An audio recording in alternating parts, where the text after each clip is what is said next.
You claim so much PP. I feel like I'm hoping that like else It's stacking up. Yeah, it's just stacking everything. Well, the thing is, whenever we did different worlds, like when we would start a new 7 days world, it seemed to always reset on active. So I'm gonna assume, but like that was also with versions of 7 days that had the integration. I don't know about pre-integration. So we may be the first people that's ever tried to do it. I don't know. Okay. So back to doing more on Tarot Necromancy. I think I just realized enemies are going to be really weird here. Because when you warp, the enemies are going to change. Huh.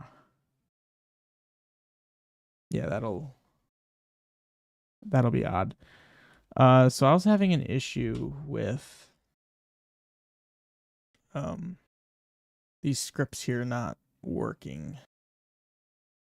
So let's just re-understand what's going on here. So that's 2, 3, 0, 1. This is 0, 1. So these match up with these. I don't know why I have that inverted like that. That's odd. So I need to check if those. Oh, let's see how was I doing this? Marauders Tower. So this is Marauder Tower stairs. If combo map data, so the current screen on layer 1 equals 10668, which is this. Then set the screen D.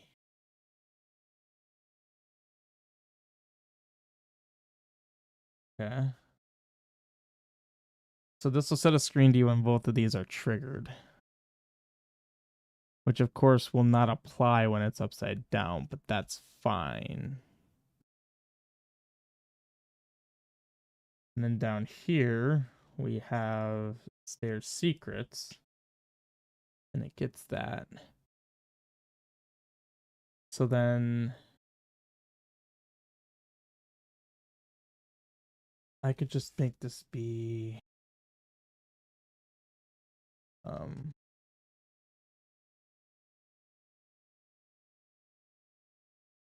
until that same position here is 10668. Wait, 10668. Yeah. And this is 10668.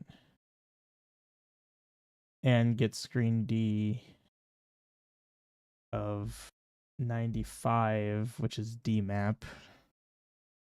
Oh, it's not inverted. That's why that never worked.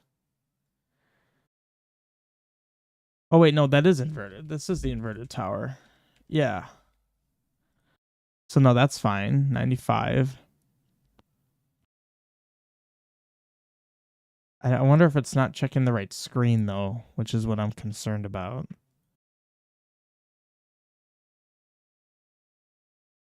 OX45. That'd be this one. I'd imagine it is. Because it's this -8, which would be screen 70. I could just put 70 in here, I think. And then checking if this register is true. Trigger secrets, set them as, yeah, and then do that. And then I have a screen state carryover.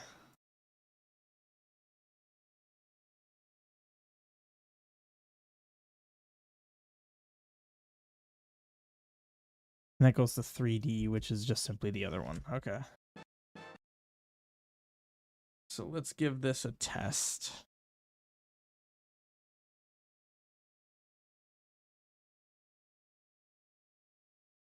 Okay. Give it a go.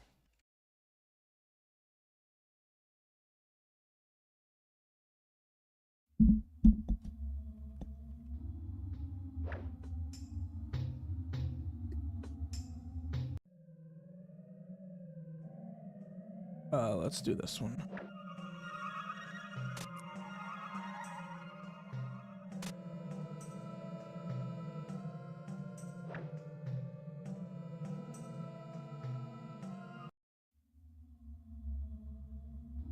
Okay, everything I activated seems to be good.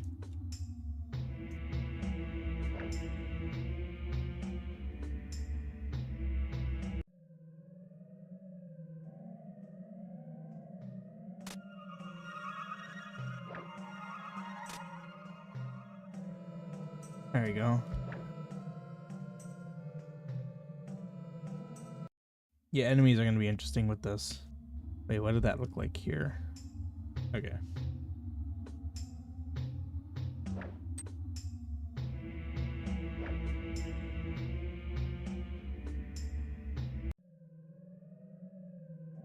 Tower may actually end up becoming a little annoying.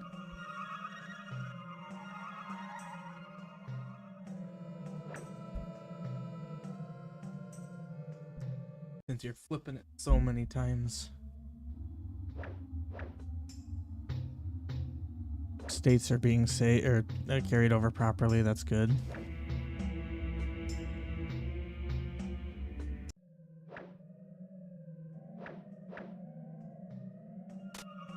Okay, so that's triggered. Now it should be triggered here. Ah. Why does that suddenly work? And it didn't yesterday. Or the last time I dev'd. I don't know. It's confusing. But it's working. I did change this. Oh, well, so secrets got triggered because there's no enemies. I made that an enemies thing. I made this something that's a lot more doable.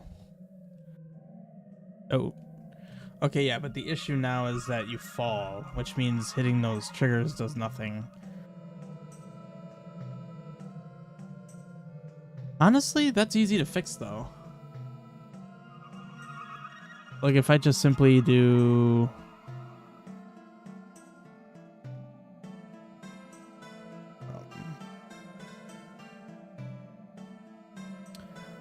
Although, where are these all used? It should just be there. Okay. So we're just going to copy tile and solidity.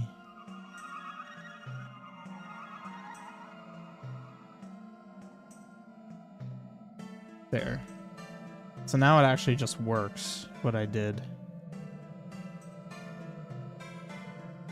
Because, yeah, you'll fall down the ladder, but the ladder kind of just serves the purpose of...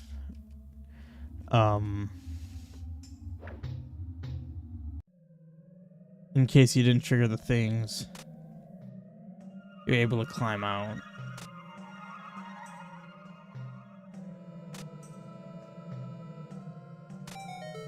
Oh, cool. I actually got to see that in action, too. So I think we're good here. Don't really love the approach I had to do to make that work, but... So I think we're good. It works regardless.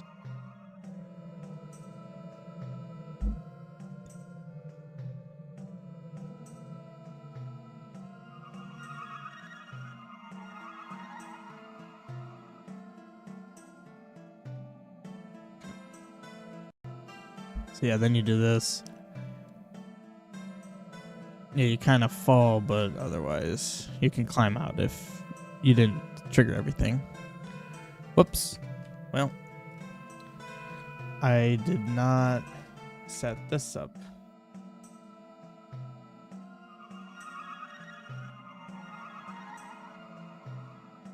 Huh, I did it on the wrong one. 9405.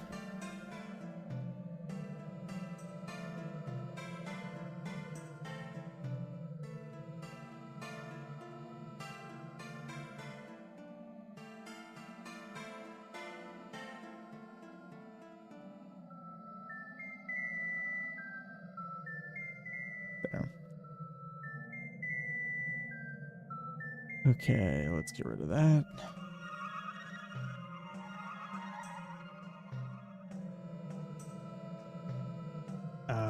Just to show me that there's nothing there.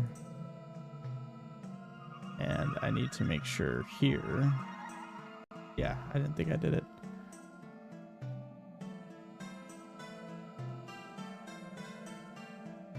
See, well, it took me to this screen actually. Is that consistent? Okay, no, these are always taking you to the inverted versions. Which would have been this. So actually, I do need to fix this.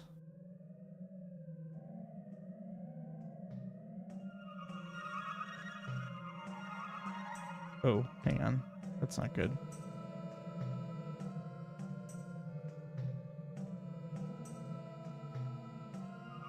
So I just need to change how I do this. So unfortunately, my warps were correct.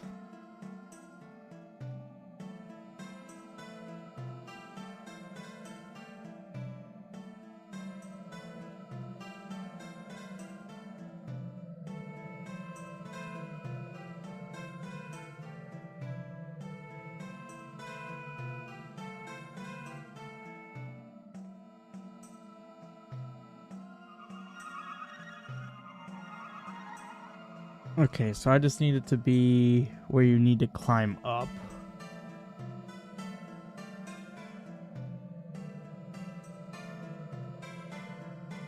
You need to be able to climb up in order to get out. I don't know why I did that like that when I could just do this.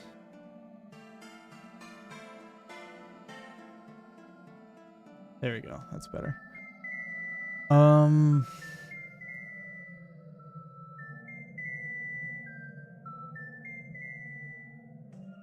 I don't know how to prevent that.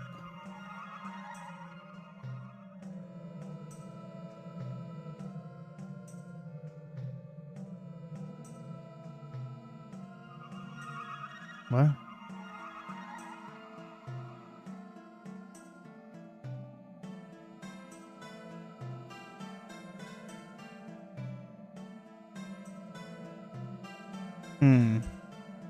How can I make it to where you need to be here in order to go in there?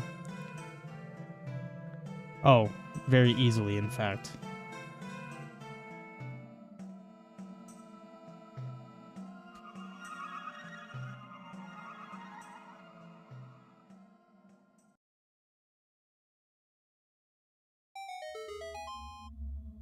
Okay.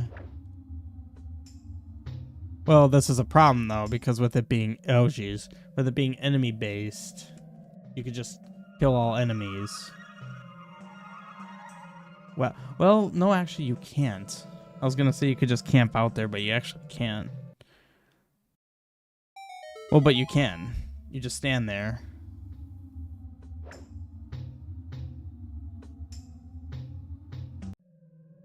Oh, I also never modified that.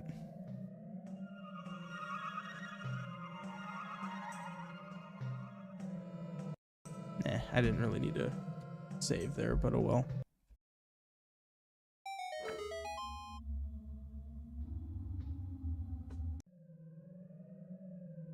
I mean, yeah, you literally can't make that if it were upside down.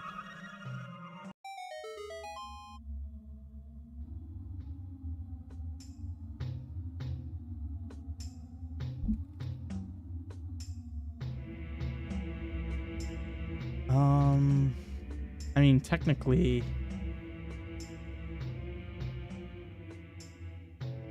I could do that. Which is a little goofy, but gets the job done. 17.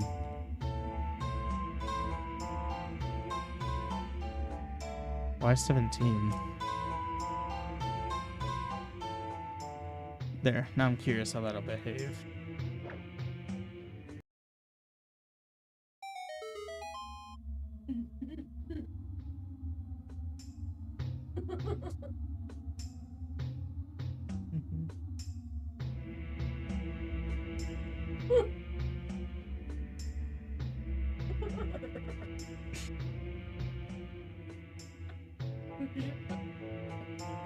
Probably.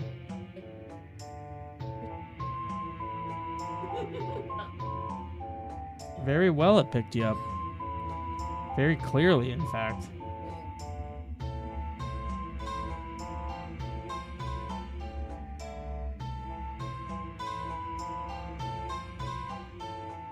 Let's see how this works when I actually have enemies there.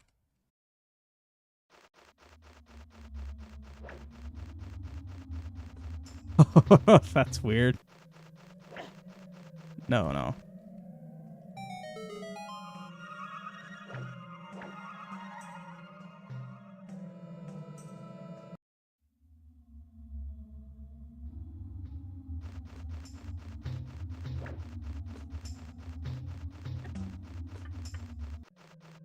You actually can't even get up there. But yeah, then... Oh, interesting. You can actually bail yourself out.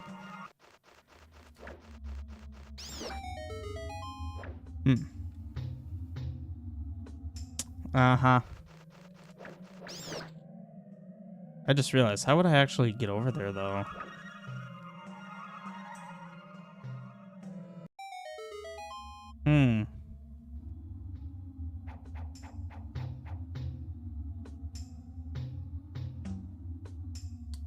Yes, I see it. You gotta get your PP. No. Well, yeah, the five stream streak. Yes, 5 streams streak. I don't know how. I guess you can't really get over there.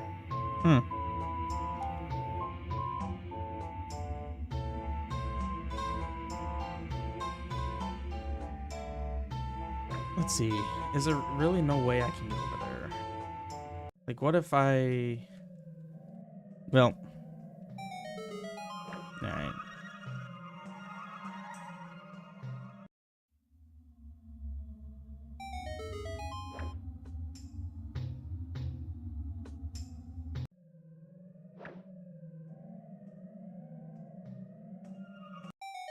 No, okay, you definitely cannot get across.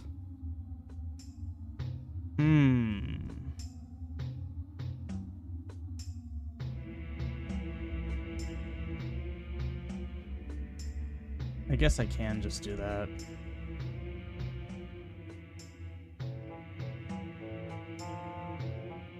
Because now I definitely can. Because you could just straight up walk across.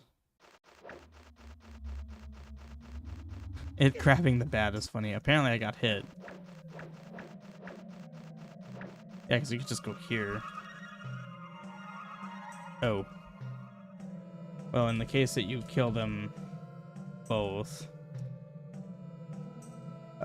60.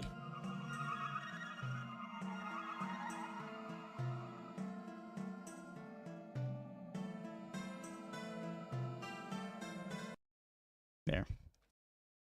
Well, that was a lot of lag.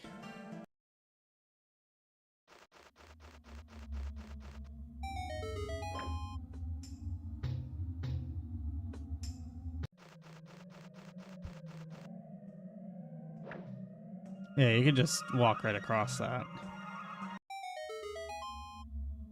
Oh, well, let's assume I trigger these.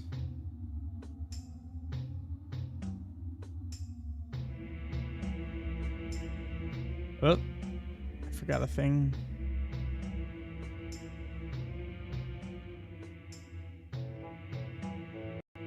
Well, the music is not right, but, you know, close enough. Oh, that's also not right.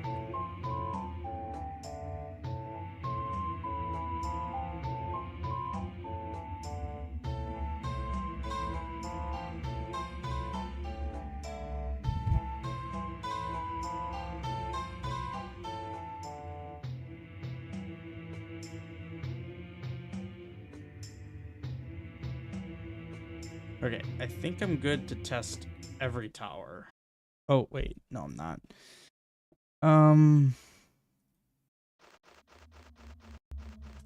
That's gonna get annoying. Where did I grab my flame from? It goes on layer 4. Nope, 5. Page 24.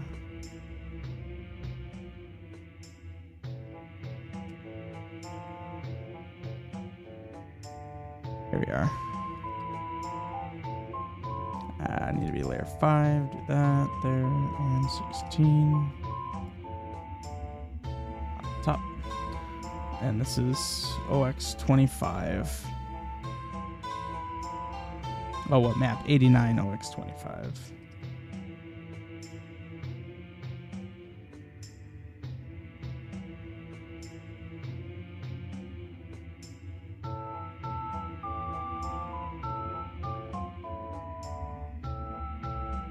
Alright, let's just do a complete test of all 3 towers and see what happens. Starting with this tower. Oh, wait, hang on.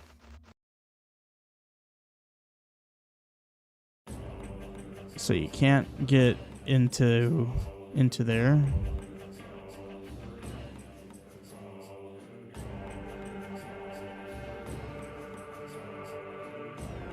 I want to modify these walls. The spacing is just a little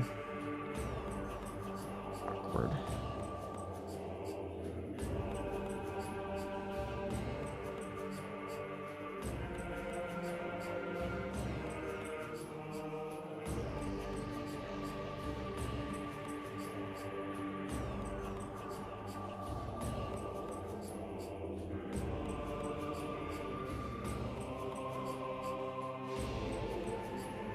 This music really does fit this very well.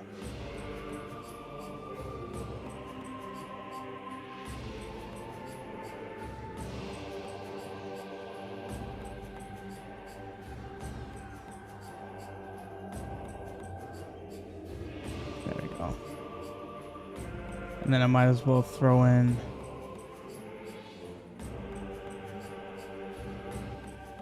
okay, I don't know why I made a note for that.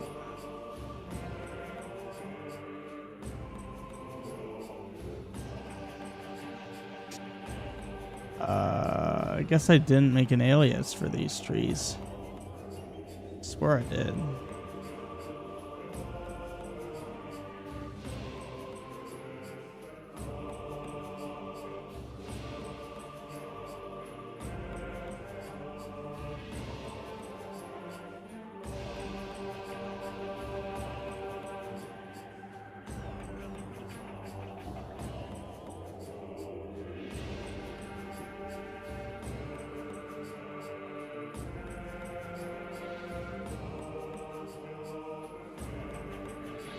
I should probably alias these, but I don't think it really matters that much.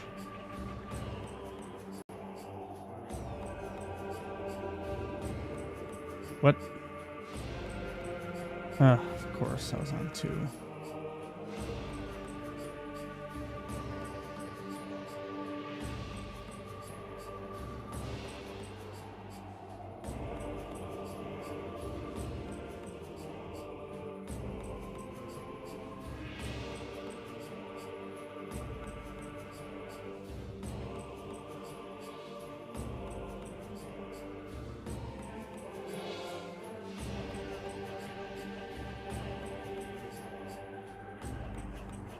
Make sure every tree has something.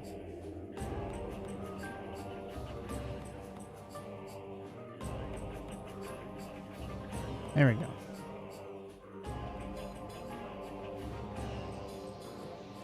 It's a lot better.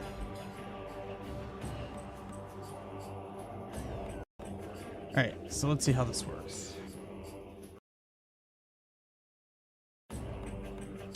My cursor's somehow in the console.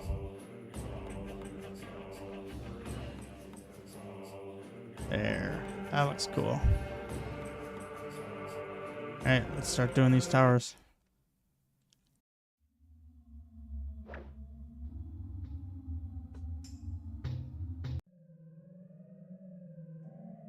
Start left to right, aka right to left.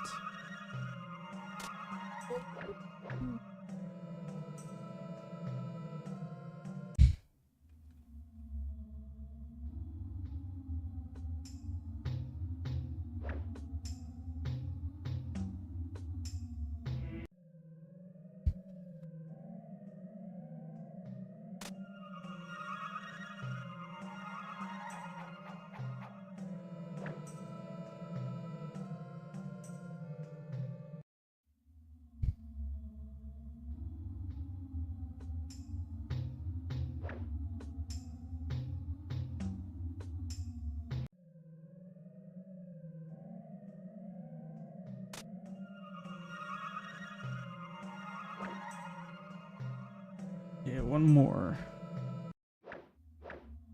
Yeah, enemies are really gonna do weird things to these towers. Now, obviously, you need to make it to where Link is invincible while flipping, because that'll be annoying if you can get hit. Nope. Oh, we're going all the way down. Well, I tried to hit the bat. Nah, I'm just gonna kill it. Okay, I know what I did wrong.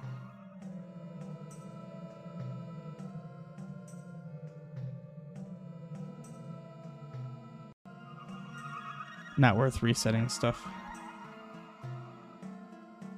Especially considering this is the orientation I need.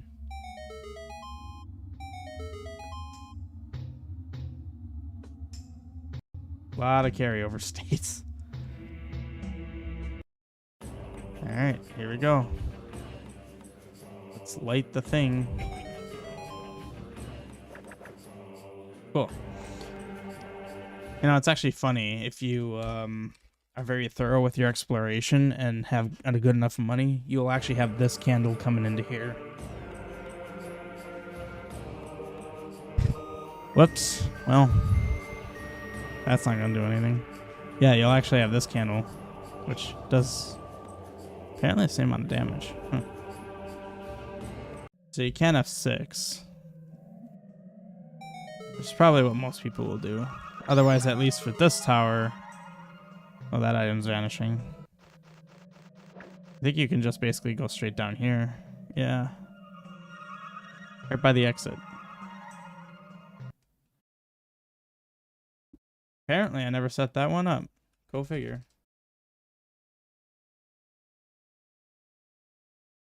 Yeah, wait, why is that not set up? 25.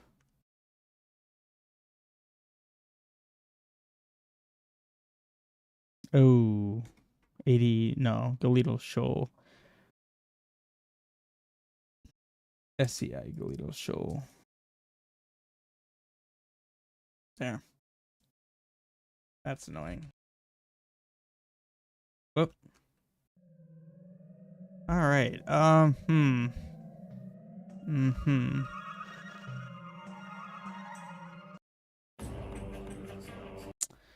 right. Well, how about we go to SCI Galito Shoal 25. Okay. So that's lit. Go over here. Nothing happened. Tower number 2. Also, I'm noticing can't. Yeah. That's over here. Galito Shoal is 62.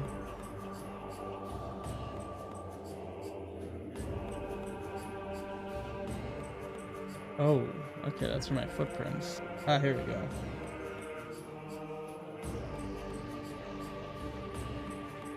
So this is 62. So we're talking screens. OX25.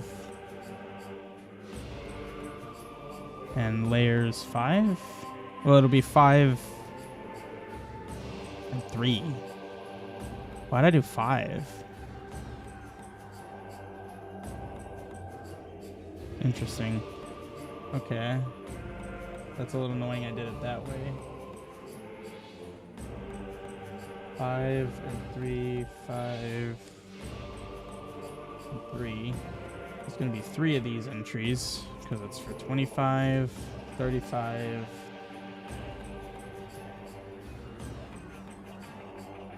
Oh, heh. Wait, no. Not quite all in a row. And then 76. Not even close to being in a row. Alright. That's updated. You'll actually be it'll be transparent behind it. Okay. It's been a couple days now since I've done this, so let's see how well I remember.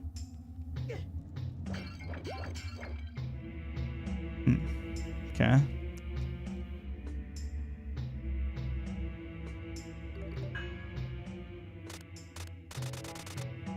go.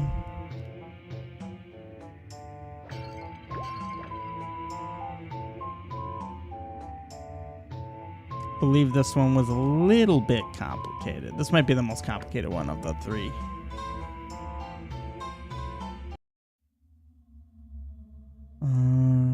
Yeah. So you can reach that. Oh, well. So that unlocked the thing here. I can go up here and do nothing apparently. So I would need to flip it to get that. So take the left side there. Oh. Yeah, fall down. Oh, yeah, I gotta go all the way around now.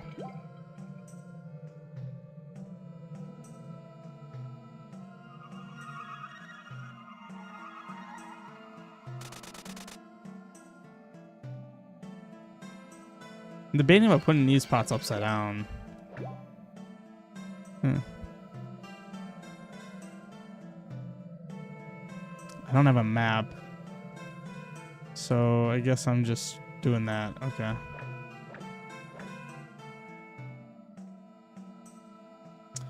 It'll be my right one.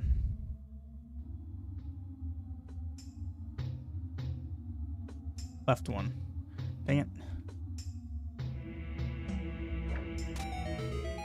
Because now I need to fall down that.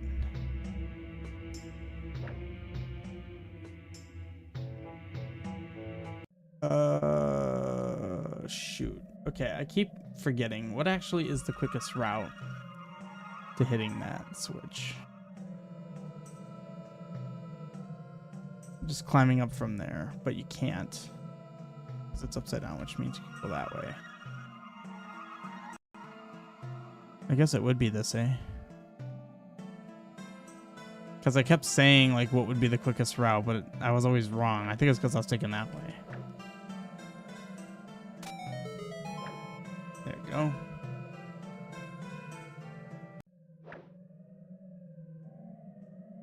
This will be quicker, because this puts me right next to the other ladder.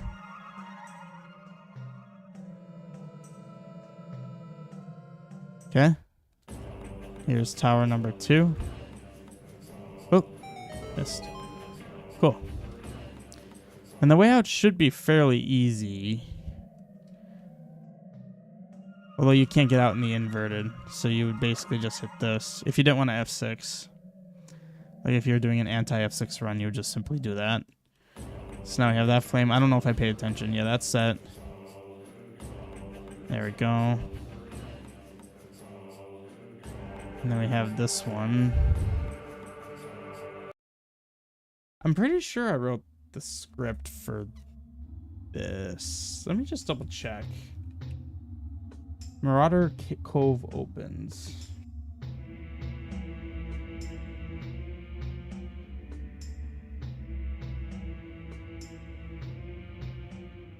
Oh, Marauder's Cove opens. Ah, yes. Okay. I did that correctly. So this is the first tower I did. Hey, tablet. How you doing?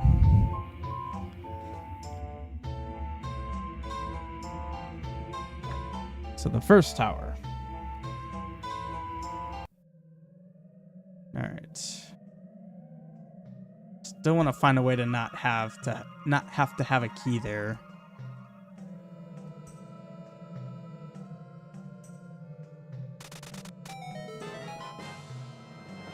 There we go. Shoot, not this way.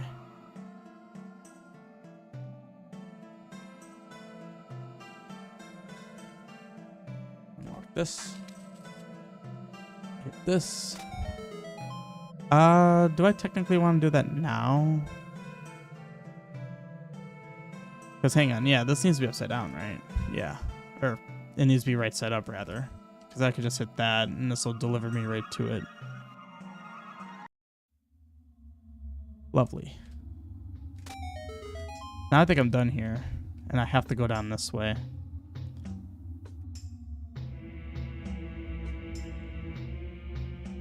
Then we hit that. Go straight down. Take this away. Okay, I think I actually did this tower the efficient way. What do you know? And then you just go straight up.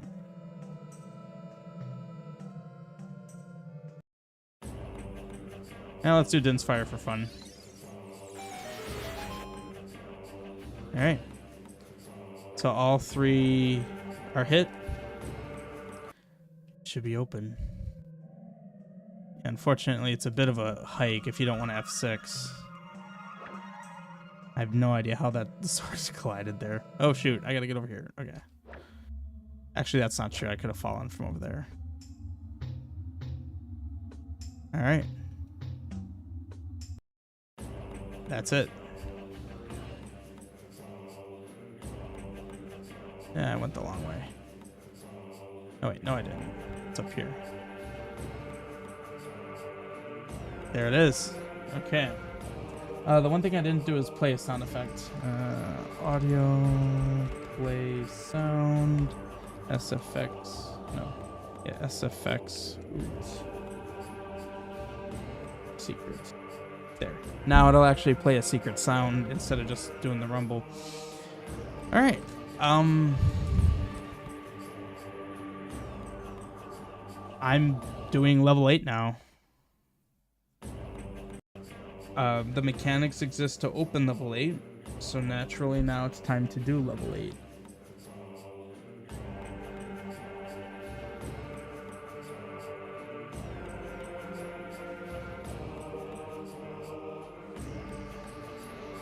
Interesting. With my Forbidden Spire, which is a side dungeon over here, I said that you needed the long shot to get in here. I forgot why. Oh, it is long shot locked, isn't it? Yeah. From here. But wait, no, you just need flippers for that. Oh, but no, you ultimately need to be up here. Make sure I actually wired that up properly. Yes, I did.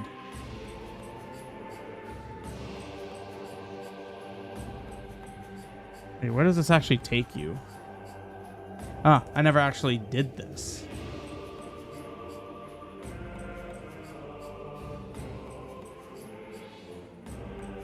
Huh.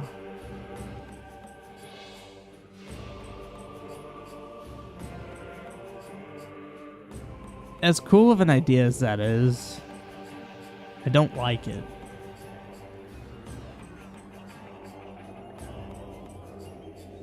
So I think what I'm going to do... These are my damage... Oh, direct warp pits. I think these are damage pits. Yeah.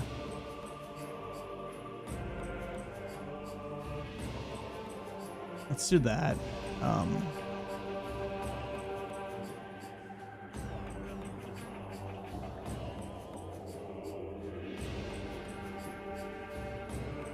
changing this. Because now this will actually require... I said that in order to get to this dungeon, you need the long shot. And I never actually put the mechanics in place to do that. Well, now I have. And I'm just going to grab these. 5 bomb. Oh. Dang it. Apparently I already had something for that, which is this. Which makes sense. Yeah, there we go. Okay, so then 0.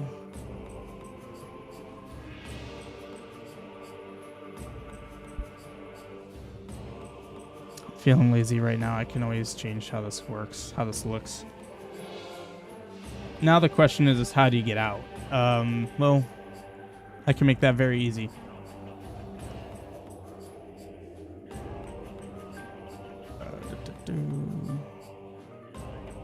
It's crazy. I think this is the first cave I've actually changed here from my mini quest. Because I don't think I felt the need to change them. There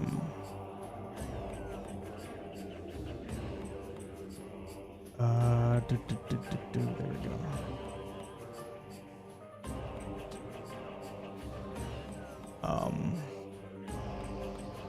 Well, naturally, now that looks weird. I could just make that whole thing a pit, or even just do that.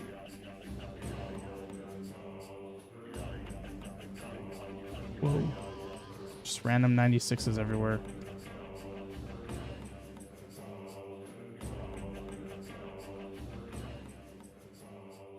Really random 96s, jeez. Like, weird. Oh, I remember why. There used to be areas here with sand that enemies could technically spawn on because it wasn't considered solid, but I've since removed that. That was something I did years ago, but I just felt it didn't match. The aesthetic didn't look it didn't match how I do things now. So I'm just gonna clean up these flags. Because it's not even possible for enemies to spawn there now in these spots.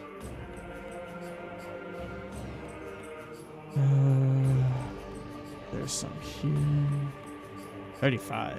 What is flag 35?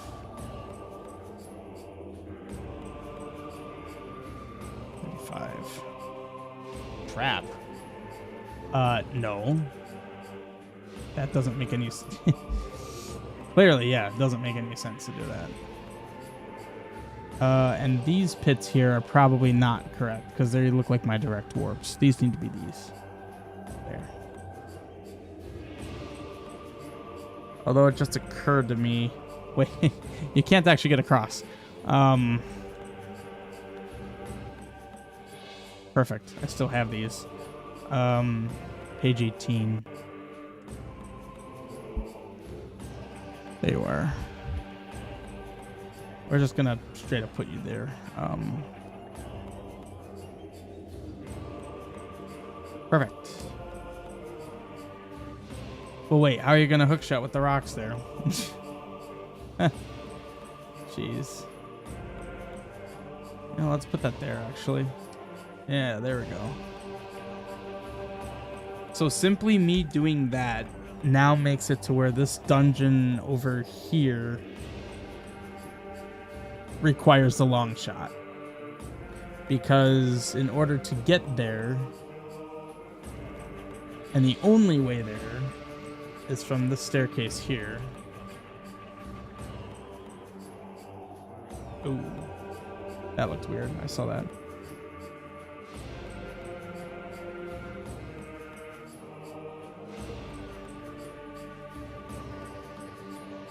I think it's underneath. Yeah. Is from this staircase up here. Huh. Oh, that's a shortcut. Interesting. Is that cheesable?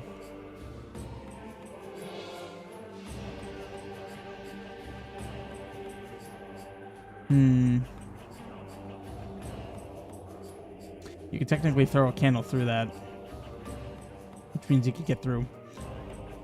I gotta reorganize these. I did on my laptop. I haven't done it on here yet.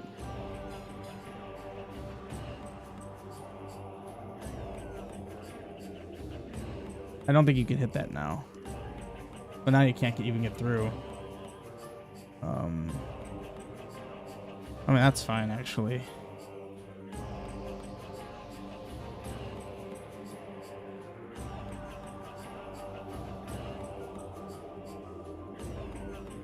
There we go. Now you can get through. Perfect. Okay.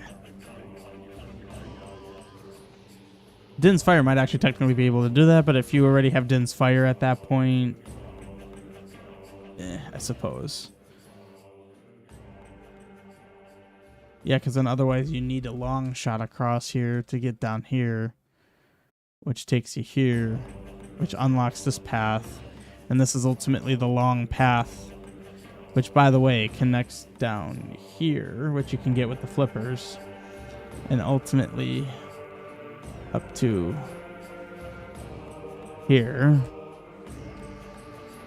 which was an interesting way for me to implement this. Oops. one. Well, now I could choose my transparent one. I could put you. I think I could set. I could do 0, right?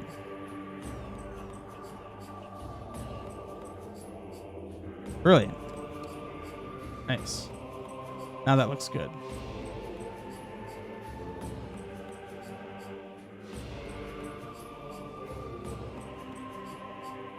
But yeah, that's the staircase that puts you here and then gets you down into this dungeon.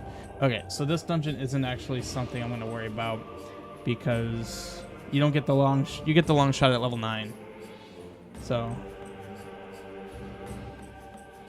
basically, yeah, I have level 8 to do now. That's like the next thing in order to do. Which also means my lore file needs to update.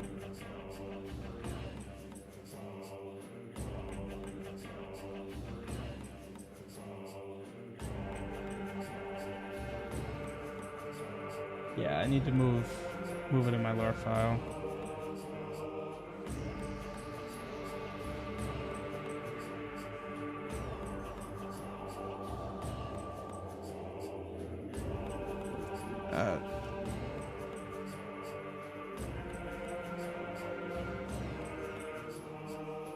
Okay, no, that makes sense. I'm not showing this just because it's my lore file. I don't know if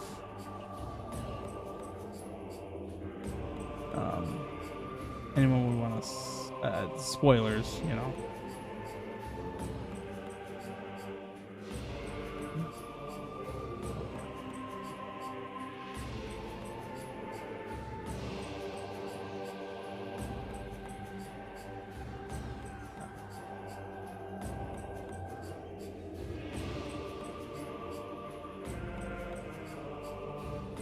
I guess I'm just gonna throw this here.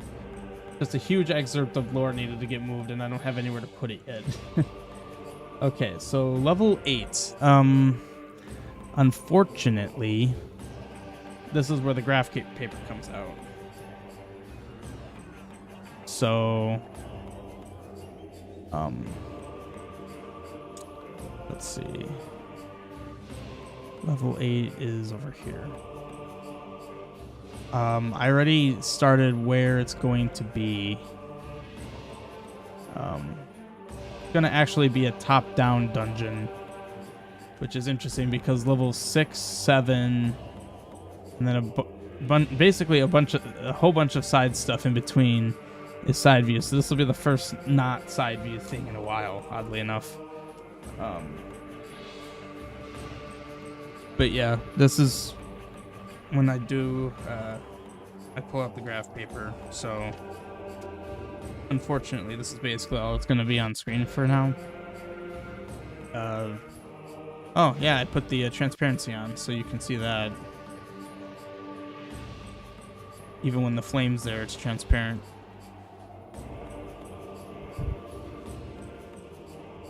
So, I mean, yeah, this takes you nowhere. It's not at all implemented.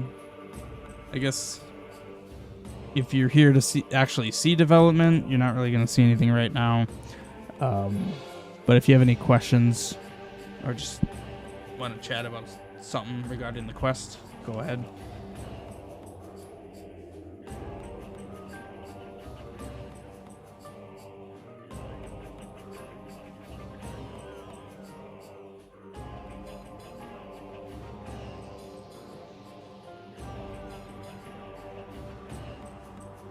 Well, I guess one thing I can do is I need to get ideas.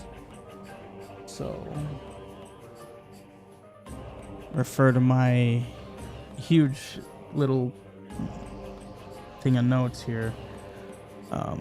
We have dungeon ideas.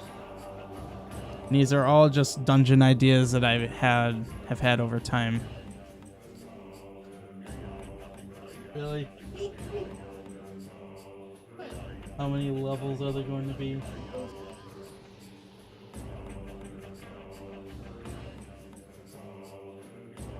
Wait, it was supposed to be what? Oh, I see. Yes. How many levels are there going to be? It's going to be 12. And I'm just starting to develop 8. Yeah. So, 12. But there's probably going to be just as many side and optional dungeons as there are main dungeons. I mean, just looking at my file here, I see currently I have set out 10 optional dungeons. So there's almost as many optional dungeons, which aren't going to be... Some of them aren't... many of them aren't going to be as big as full-scale dungeons. But yeah. And that's not even counting all the other optional non-dungeon stuff. Okay, so what do I have here? I haven't even looked in here for a while. In fact, I added this like a... I don't even remember. Let's see. So raising lower lava as opposed to water. That doesn't really fit this theme. Where you dive through caverns and perhaps items that can be used. Where you dive through caverns.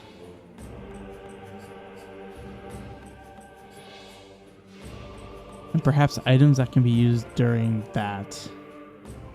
I don't know what I... Like in Ocarina of Time, what am I referring to?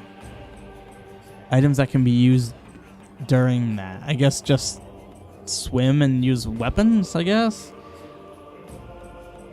I could make this a cavernous dungeon. So, I suppose. A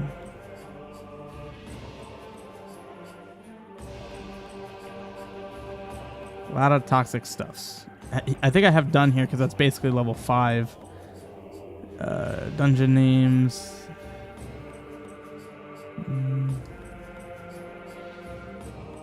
I could do a theming thing. This is level 3.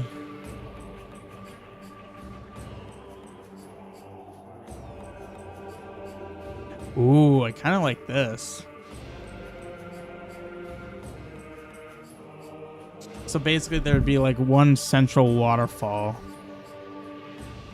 that unlocks stuff. God, I still want to do side view. I've gotten really into doing side view. Interesting. This is a good idea. Maybe. Oops. Really? Yeah, it's Notepad. It's gonna tab it out. No.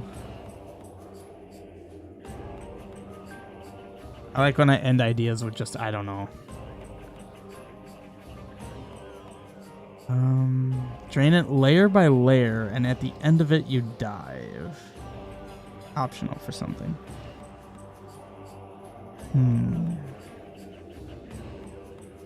I don't really know where the... It's so funny how some of these ideas were written before so much of the world was done that, like, some of these ideas just wouldn't work. Because I need to completely change how overworld is. Turn course 8 where you cannot see... Taken item. Oh, yeah, yeah, I know what I'm referring to. Where did I say you were gonna get the level 3 lantern? Probably optional and purchased. Well, and also the lantern's not really necessary. Two Sister Towers done. It's mainly just done in the sense that the outsides have been created. A side view dungeon where you swap gravity and or the dungeon. Well, I think I can say done for that now. It's not a full-scale dungeon, but 3 small dungeons. Oh yeah, falling sand. Yeah, that's an idea I've wanted. Interesting.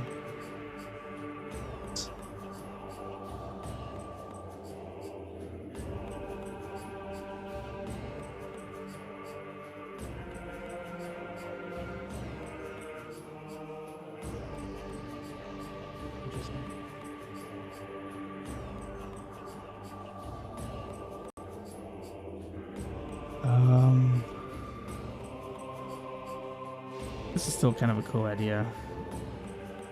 You have the notes on your GitHub? Yes, I do. Yeah. So if there's ideas here that you like, yeah, you can look at my GitHub. Everything should be available there. Let me double check. I don't know why it wouldn't be. I've put everything in there just to make sure that I have it. Yeah, so if you go to my GitHub demo 6, you go to notes and then ideas, and that's where I have like boss ideas, combo ideas, cutscene ideas, difficulty ideas. Just every category of idea that I've had pop into my head or was told, you know, it's all up there. This isn't really a dungeon idea. It's more like just like, I guess it's more of a boss idea. I mean, I guess it's kind of dungeon. And as you can see, I have a lot of ideas that are like from other quests, from Battle of a Bloodline, where you use giant bombs to blow up pillars to bring down the top floor, revealing the boss. Ooh, that's a cool idea. Webs and spiders. Yeah, that's post game. I already plan on doing that. Yeah. So I think there was one, and I think I like this one because you're in a very watery area. You're so close to the ocean. This kind of is an idea that would work. Unlock level by level.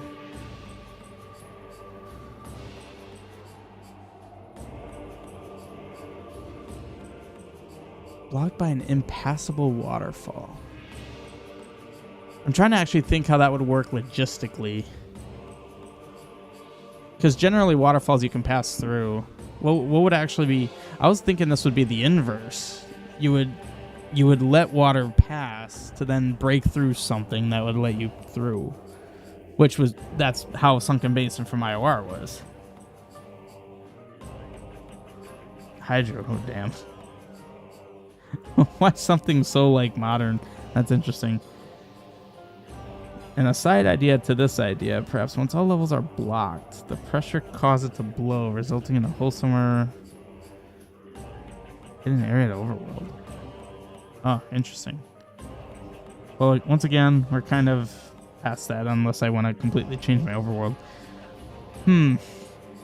The other thought I had was I kind of like the idea of this dungeon being a more traditional, just navigate through it dungeon without any like super crazy mechanics, because I'm definitely one who believes you don't need to have like super complex mechanics to have a good dungeon. Just have something that has like good flow, fun puzzles, fun navigation can be a really good dungeon. Like it doesn't need to have a super incredible mechanic, and that's where like Glory Squad and Isle of Rebirth and countless other quests I've played, they do a really good job is just having good flowing dungeons that don't need like complex water flow pathing mechanics or anything like that. So I guess I might just go with that. Quest ideas, what the heck? Clearing snow barrel, make husband guy goes. Okay, so these are just kind of more quest ideas. I was thinking like Zelda quests. No, it's like mini quest ideas. This one's actually fully implemented. I didn't do anything with that. Oh yeah, I do want to do this. Yeah, just kind of a callback to that. But then again, I don't know if this will work because my quest is established that it's post Ocarina of Time. I'd have to look at the timeline to see if that actually would make sense. But yeah, I think I'm just going to go for like a more traditional style dungeon. I don't need anything too crazy. I actually haven't even done a standard mechanic dungeon in... Level 7 was complex. Level 6... Well, I guess level 6 kind of was. It didn't have anything super spectacular. Neither did level 5. So I guess the only like crazy mechanic dungeons I really have now that I think about it is level 1.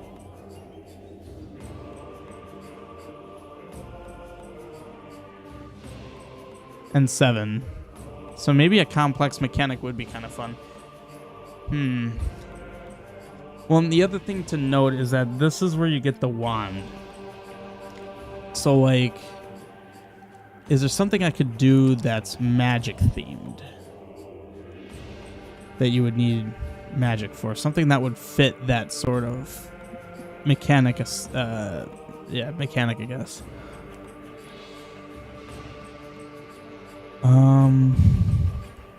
And like looking at the lore for this dungeon. This dungeon's a stronghold. Obviously meant to keep people out. Oh. I forgot. I didn't even have this in my dungeon ideas, but this is something I remember having. I wanted to do something similar to Wrecked Ship from Super Metroid. When you first enter Wrecked Ship, the entire area is vacant. There's no enemies. The traps, you see traps, but they're off, including spikes that you can step on without taking damage, which is strange. But then once you fight Fantoon, the Wrecked Ship turns on and then actually becomes a threatening area. It'd be kind of cool to do something like that here. And that kind of fits the theme of, like, the pirates, and it's their stronghold. You know, they've been... they were dead for a long time. Necromancer brought them back. And they're not like your typical pirates that you see. They're actually really intelligent. They're magic-focused. Which this is also going to be the dungeon where Wizrobes are introduced. And my explanation for that is, like, the Wizrobes are... the sort of like elite of the pirates that have mastered using magic, for instance. Which this is actually all kind of cool to me because I first introduced the concept of magic pirates way back with level 4 with how because level 4 is where you get the lens of truth. And there's even a pirate's little den where they talk about how they make magic artifacts and can actually use good magic. And so it's kind of funny. That was level 4. Now this is level 8. Double, like, twice as many dungeons later, you're being re-engrossed with the fact that these are magical pirates. So I think the idea that, like, the dungeon... I think that's a cool concept, that the dungeon appears to be turned off. And it still is, like... And I like how you phrase it, Tablet. A good old lock and key works well for a dungeon. Just a simple, traditional Zelda dungeon. But with one spin... that you need to turn the dungeon on. Now, how do I go about that? That's a challenge. Like, it would actually be kind of cool that you encounter the boss. What if you encountered the boss and you don't kill him? It'd be like one of the first things you do, you encounter him. But that encounter results in, like, you not beating him. You still have to beat him at the end of the dungeon, but it turns the place on, so to speak. Like, I'm not saying, like, turn on in, like, the mechanical sense. I'm saying, like, the turn on, like, think of it like an ambush. Like, you trigger something that makes all the enemies and mechanics of the dungeon turn on. Like, the place is originally making it seem like it's vacant, it's dead, there's no reason for you to be here. But then, you encounter the boss.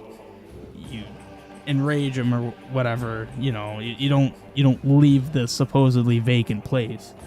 And so now the place turns on and it's a trap, basically, like a dungeon-wide trap. I kind of like that idea. I don't want to think too hard on the mechanics of it, because I usually let myself do that when I'm actually designing it, but I want to get enough to put on paper to get an idea of, like, what am I designing here.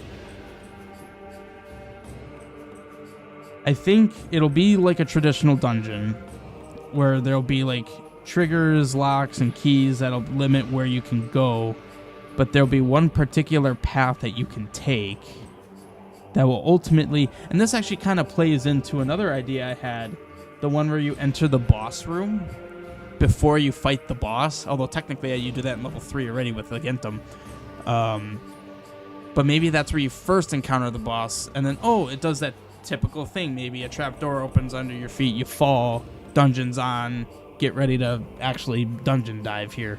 Okay, I actually like that idea. Hey, Zach. How you doing? Okay, I think I got enough here to actually start. 3.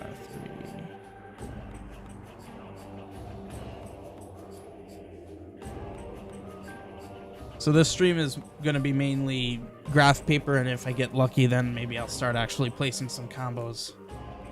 I've got a good handle on what's going on here, so that's good.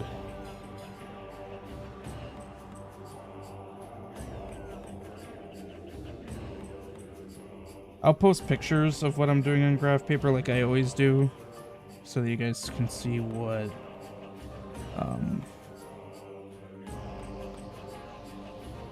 you know, I've spelled gimmick so many times, and I feel like I forget every time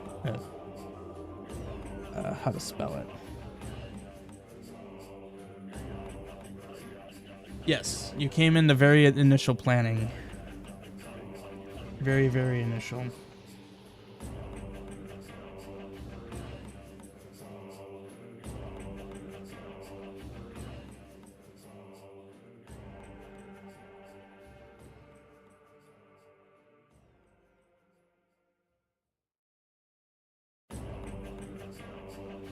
Destroying my grids, my frames in the paper. Quite a lot of dev left for the demo, not to mention creating the save files that'll be sent. Well, I mean, creating the save files will just be done when I playtest. Whatever my last playtested file will be, that'll be a copy of that'll be what I export. Oh, really? The final level? Cool. That's awesome to hear.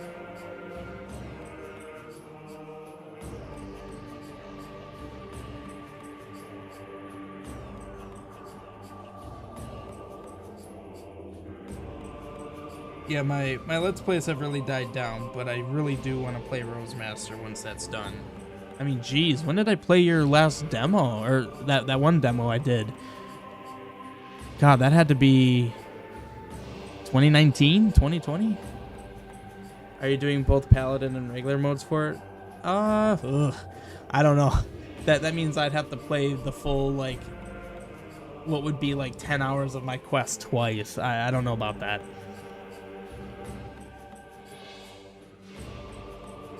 It's gonna be getting a lot harder for me to like do things like that, because the quest is just of such a long such length now, which of course helps that I'm only doing, I think, 2 more demos, because there will be a demo 7 and then there'll be a version 1, which will be sort of like a demo 8, but it'll be like you beat the final boss, assuming the boss even exists. Version 2 will be the last version. From there, there'll just be like bug fixes and maybe small enhancements.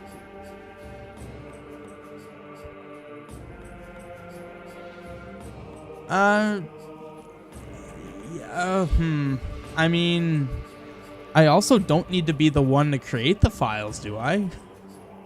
I could do like the Paladin mode, but if like someone wanted to like hop in a Discord call and do a playthrough or do a live stream, and then the result of your playthrough would become the save file that gets carried over to the like to what gets spread around, like that would be fine. Then that's kind of a 2 birds 1 stone situation, because then someone else is testing it for me. Like I can see if they find any bugs or issues, and we get that save file. Yeah, so anyway, the gimmick here, dungeon starts off encountering boss in boss room. Activates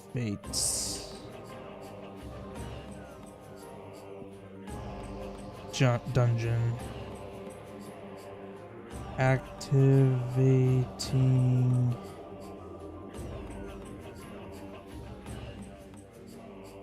Activating dungeon.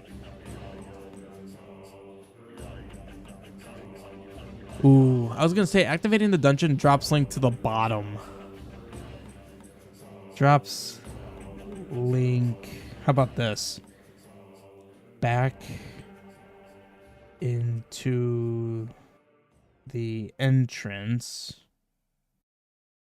So that already gives me an idea where the boss is going to be. It's going to be above the entrance. So you like fall through a trapdoor, you fall. Instead of me locking you in like the basement, because F16 becomes a problem. Or, well, it actually doesn't, because like I said, a continue point script. Or you get stuck in the dungeon. That can be bad. So how about it just drops you back to the entrance, so if you needed to get out for whatever reason, like you forgot potions or something, you still can.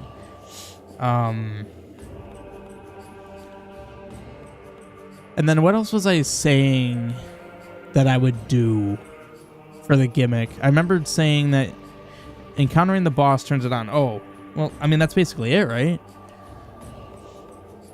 If you want it streamed, I could tweak OBS settings. Oh, yeah. That'd be cool. I mean, we could also just do a recording. Just record it like a video, and then we hop in a Discord call, you record it. Yeah, whatever you want to do. I honestly wouldn't care whether it's streamed or recorded. Yeah.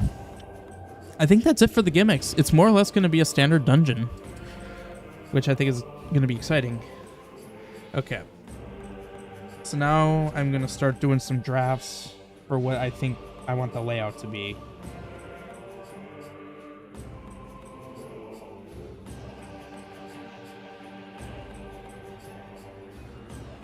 Question is, do I want 1 floor or 2 floors?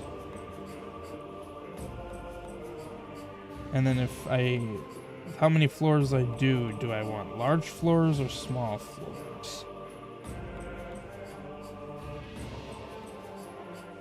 Because I could do 2 large floors, 3 slightly smaller floors. Well, looking at the layout, I think 3 floors might be what I want to do, but the 3rd floors will be like the spires.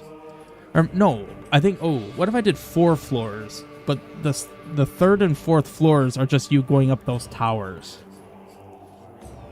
Perhaps the towers are where the keys are. Maybe there's ultimately only 4 keys in the dungeon. Well, Zach, I'd imagine when we do that, we would find a time that works for both of us. And the other thing is, well, yeah, I wouldn't be doing anything while watching other than, like, making fixes. Yeah. So, I mean, we could always just work out a time. I mean, I'm still a ways off. Like, after I do level 8, like, once level 8's done, I still have 1, 2, 3, 4 dungeons to do, and one of them's level 9, which is going to be a heavily scripted sequence. That's going to be, yeah, level 9 is going to be complex, and it's actually going to involve side quests that you've done thus far. So I still need to figure out those side quests that will affect level 9. Yeah, part of me is not looking forward to me, but part of me is also super excited because I've had ideas for how I'm doing it for years. Okay, so I think I'm going to do 4 floors.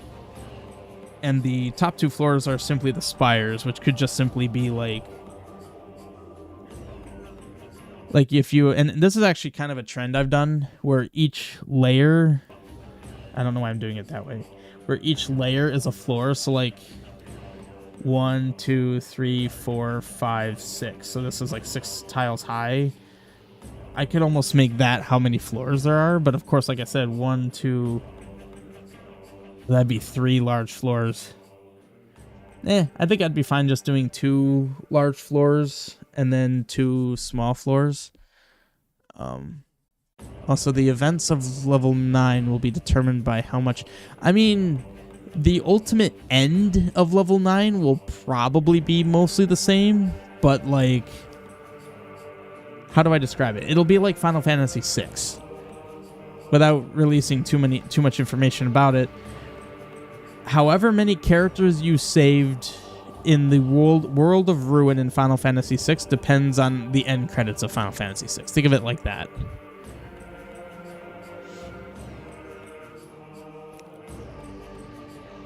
Okay, so I'm thinking 4 floors. 2, 3, 4, 5, 6, 7, 8.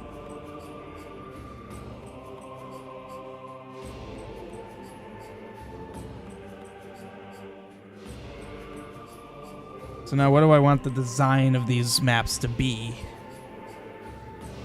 Oh, cool. Final Fantasy 1. Nice.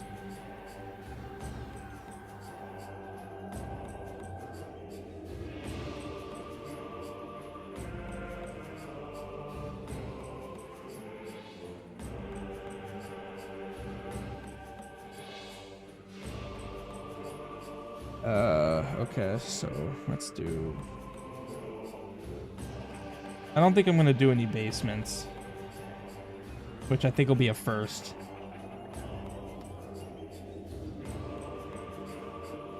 Beat Garland first try. Well, I would hope so. He's the first boss. You can beat Garland with all level 1 characters. It's not the... I mean, I think it gets a little bit challenging, but I mean, if you have a good party, it shouldn't be a problem. Okay. And also, I was kind of thinking the entrance would be on the side. That's why the screen's here and not, like, down here. I like doing stuff that's, like, non-traditional in that way. I just feel like it makes it more unique. I don't see that very often, so I think it's cool. So let's say that's the entrance room.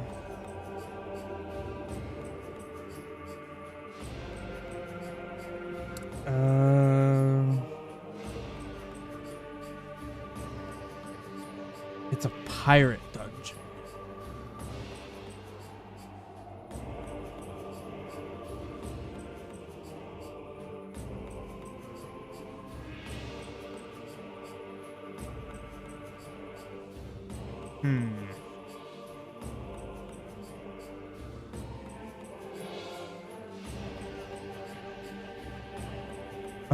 What was this?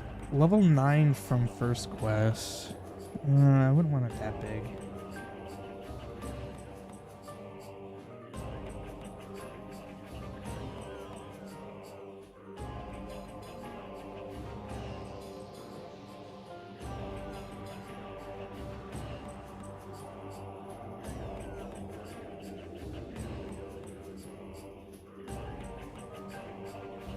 It's always an interesting process trying to figure out what I want the map to look like.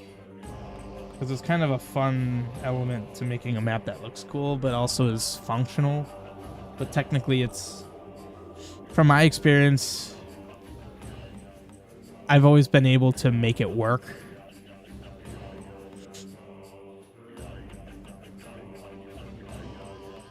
So I can kind of just go crazy with however I want to make the map.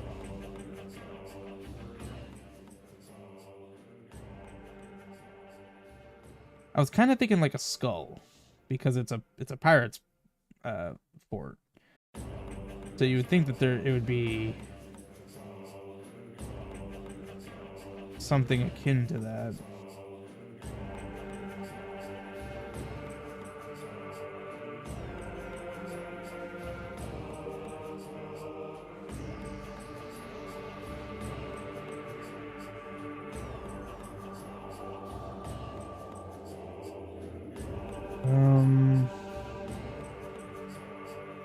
How would it look like this?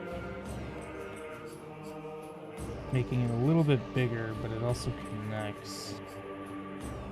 Ooh, okay. That actually kind of works. Going for all beastery and chests, so grinding for enemies works. Ah, nice.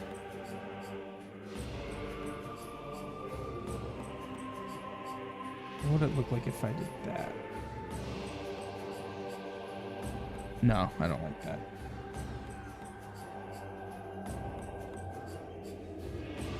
Okay. So, I mean, that's not a giant floor.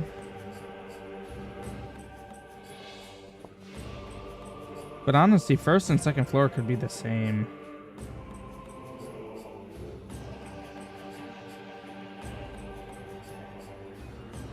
Yeah, let's do that. I don't think I have a single dungeon where 2 floors have the same... Oh, wait, the tower. Yeah, I don't think I do. The tower does. Yeah, level 1, very different floors. Level 2 is very different. Yeah, the tower has similar floors. Level 3 is very different. Forge is very different. Level 4, very, very different. And seeing level 4 is huge. Yeah, that's a massive dungeon.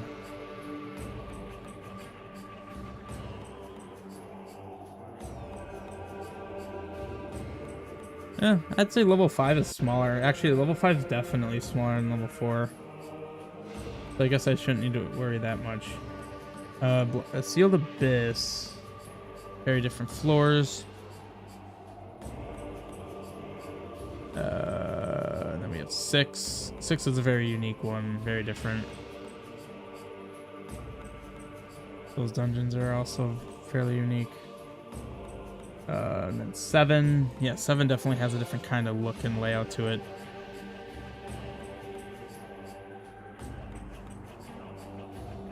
Okay. Yeah, this tower... yeah, it has identical floors, yeah. Put you back to 9. That works. Wasn't level 4 3 massive floors? Yes. Never noticed that the size of the dungeons correlates to the floor numbers before now. What? The size of the dungeons correlates to the floor numbers. I'm not sure what you mean.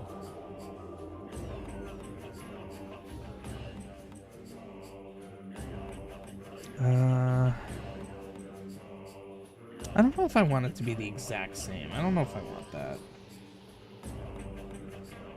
You were saying about the layers things? The layers things. Well, just how each floor has the same layout.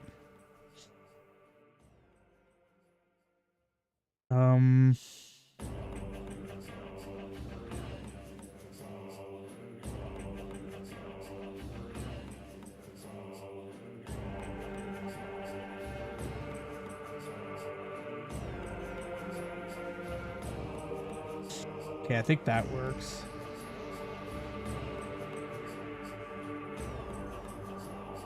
What if the second floor... No, I don't know if I'd like that. Be another skull shape.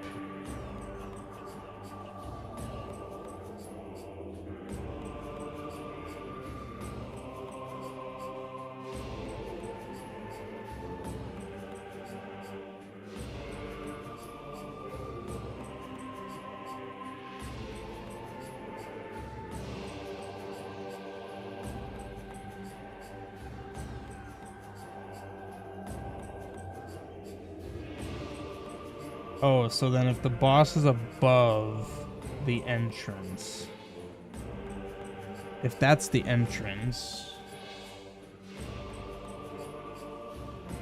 and that means boss is on floor 2, which I guess works. That you tried to have the same amount of floors as layers. I'm not sure what you mean by layers. Amount of layers in what context? Like, certainly you're not talking like these layers, right? Because there would be no... That's not even like a comparable data piece. Are you trying to say that the number of floors correlates to the dungeon level? Like level 1 has 1 floor, level 2 has 2 floors, level 3 has 3 floors? Okay. Yeah, I'm not understanding entirely. Because, yeah, that definitely doesn't work, because level 1 has... Okay, I was going to say, because level 1 has 2 floors. And that's had 2 floors, so... Yeah.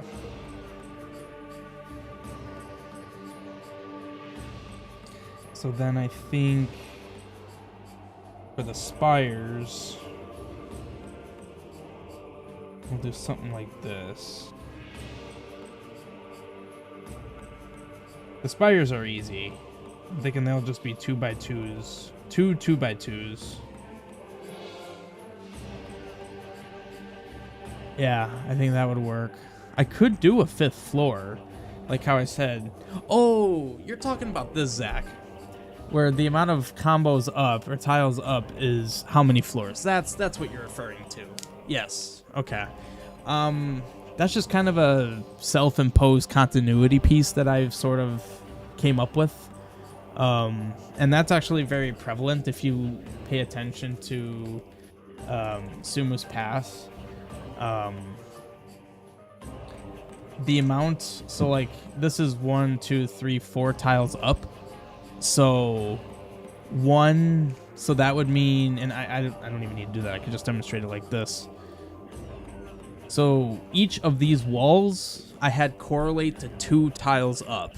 So if the difference between this floor and this floor is 1 wall, then that tells you that it's 2 units out here, for instance. Just as an example. I didn't start doing that until like the last year, so there's not like a terrible amount of consistency with that. But I am thinking about doing that with this, because that'd be 1, 2, 3, 4, 5, 6 floors. But if you look at it, then there's only 3 floors that would actually be sizable, and then 3 that would be fairly small. I mean, this is level 8. A dungeon at that scale would not be the worst thing.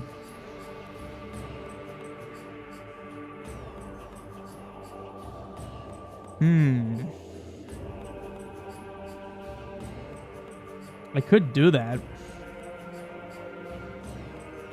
Where like the bottom floor is the biggest one, second gets a little bit smaller, third gets a tiny bit smaller. Although that risks level 9 being massive since it's a castle. I mean, it's going to be massive. It's going to be massive regardless.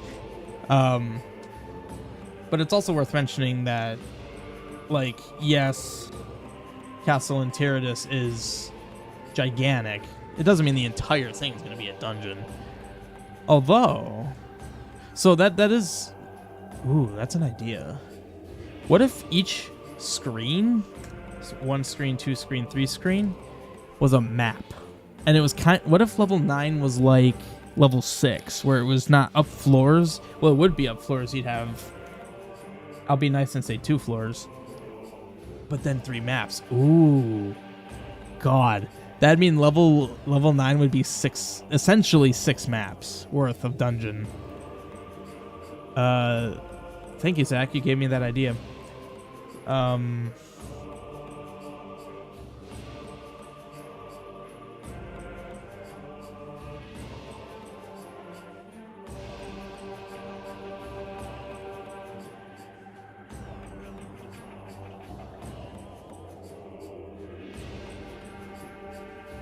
Jeez.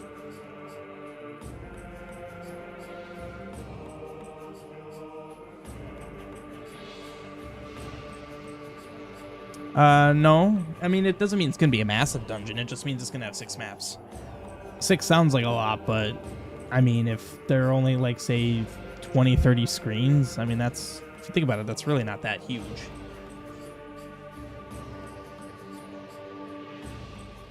I'm not doing 9x9 dungeons. I personally am not a giant fan of 9x9s. Or wait, you said 9x9s, 8x8s. It's 8x8s, not 9x9. It's 8x8 because that's how many screens there are. There's 8 here, and then there's 8 here. So, yeah. No, I'm not doing 8x8s. I like dungeons with shape because I feel like it, frankly, it looks cooler, but it also gives some character to the dungeon, especially if the map shape kind of correlates to what the dungeon is. And it also gives you landmarks, like especially in Isle of Rebirth. I found myself looking at them. I found myself remembering where screens were and where secrets were that I didn't trigger yet, based on like what screen it was in the orientation of the dungeon. And that actually didn't start with Isle of Rebirth. That started with the first quest, the original Zelda. Level 9 was complex. Knowing where a screen was relative to like the eyes of the dungeon made it easier to know what screens you haven't been in. Okay. So level 8's going to be 5 floors. F1, F2, F3, F4, F5 to correlate with each layer here. I'm not gonna do 6. I could do 6 because the spires are 3 and the actual keep is 3. I don't really care enough to do that, I guess. But we're doing some form of skull.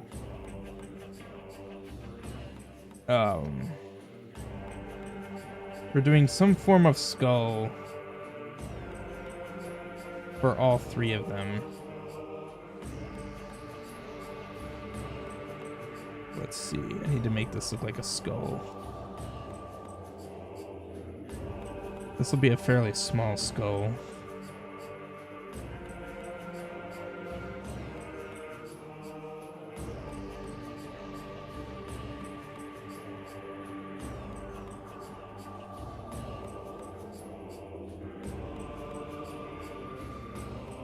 It's a bit of a derpy looking skull, but it is a skull nonetheless. Hang on, what if it just didn't have eyes?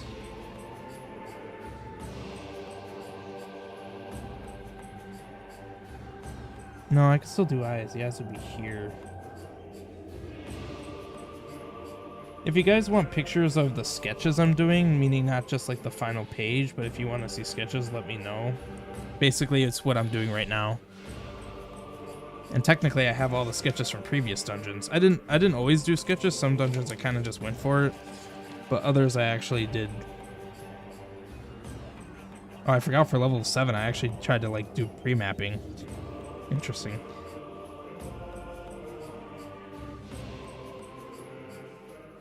Got eraser shavings on my keyboard. That was annoying. All right, I think I have the layouts.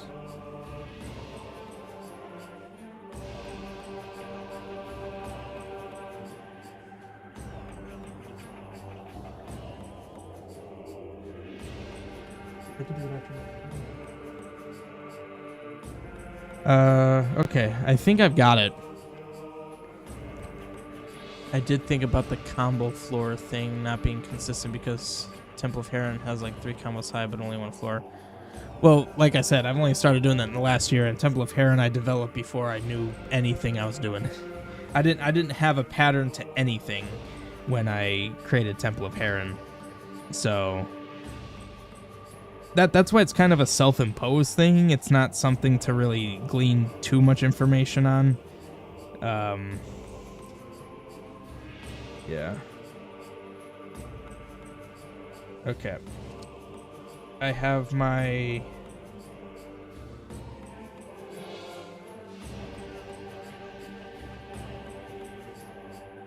Alright, everything I was typing just didn't come out.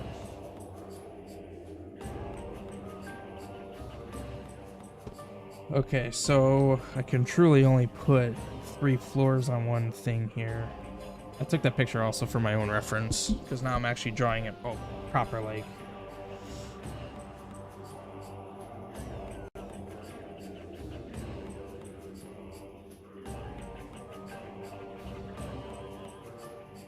Basically, I'll sketch this, and then start actually, I guess, dungeon carving. Because I already have the walls designated and the palette designated, so I don't even need to figure that out. Actually, I think what I have designated for level 8 is actually wrong, because I want level 8 to match the towers I just finished tonight. And currently the palettes don't, which just means I need to get that palette.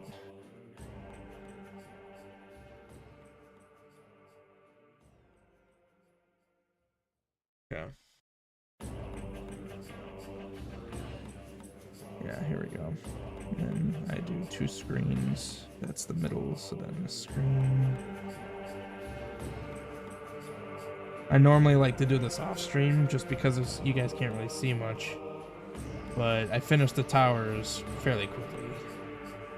So I wanted to just start cranking away at level 8. This is step 1 anyway. The bright purple on the darkish background. Bright purple on the darkish background. You're saying for the shoal here?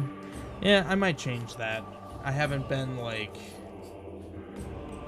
fully satisfied with it, I wonder if I actually... Do I have a C-set under this palette that...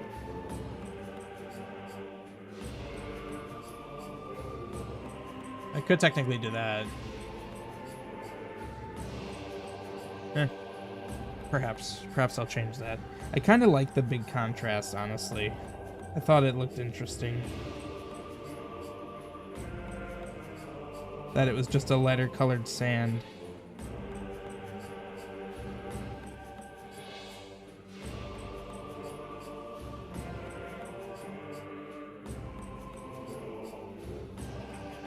Oh, the dungeon itself?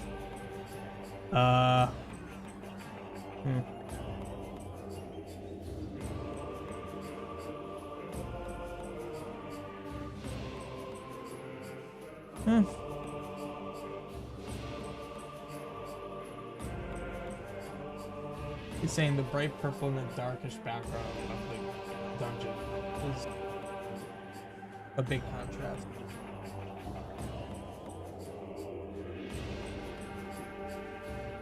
I don't know. Did you mean that in like a negative way? Like it looked odd, Zach?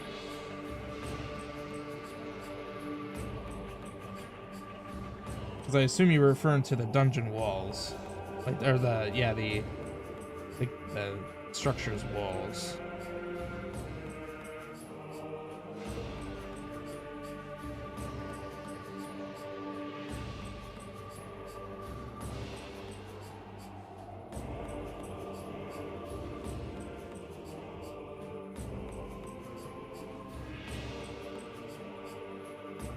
Yeah, I just modified how that floor looks. I think that looks cool now.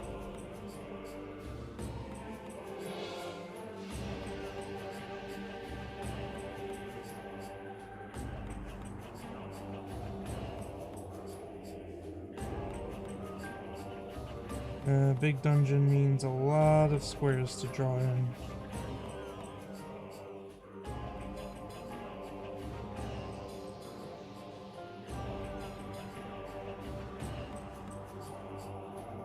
It's kind of cool. I'm finally getting to the point in this quest where I don't need to like throttle myself with dungeons. Which is funny because now that I actually don't need to throttle myself, I've gotten used to making smaller dungeons that don't need to be huge and complex. I've gotten used to making dungeons that scale to what level it is.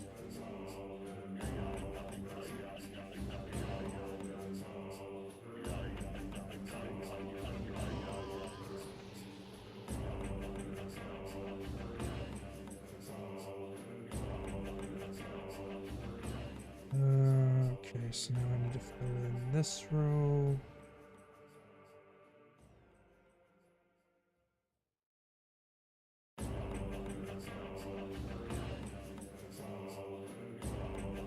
Another row. The music gets monotonous, let me know. I can just go to a different screen with a different song. I only say that because I think the same song has been run on repeat for like an hour now. Hour? Yeah, probably about an hour.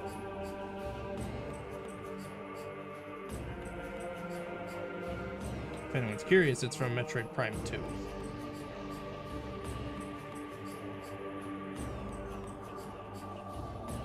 Okay, so now it's 2 screens over from the top.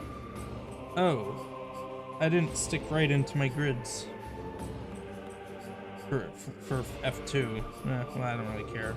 It doesn't really make a difference.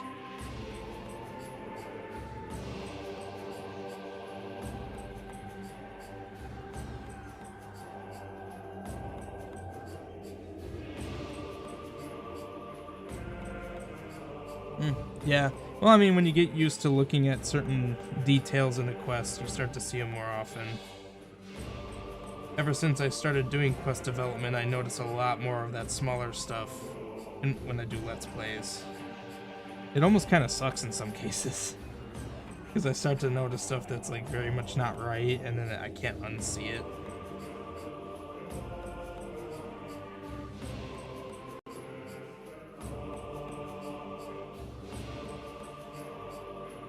Some quests don't focus on deeper detail as other quests.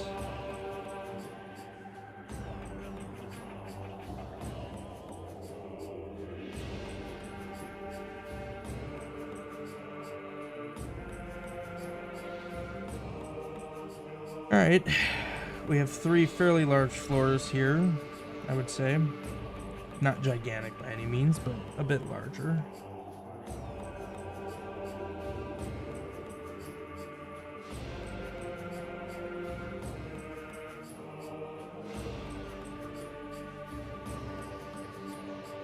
And once I'm done here, I'll post the pictures so that you guys can see.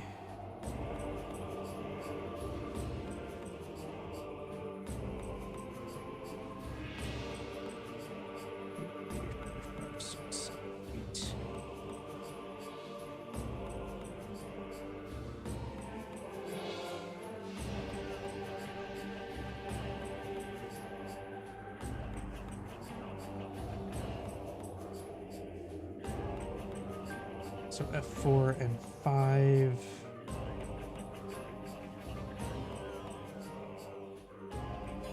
Will be just some small spires.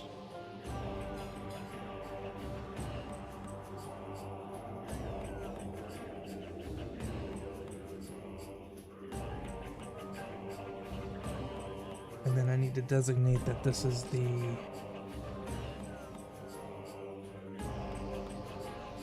dungeon entrance, and therefore this is the boss room. To begin this. Yeah. Okay. I think I have enough here to start doing stuff in the editor.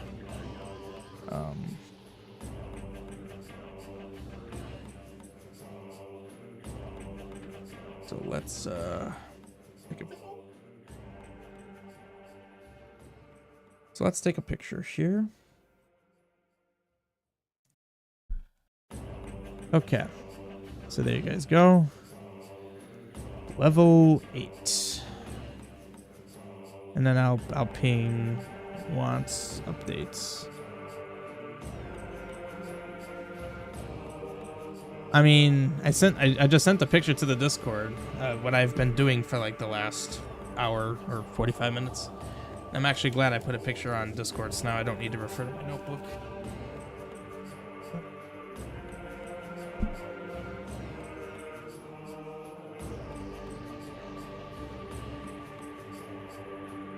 Okay, Mario.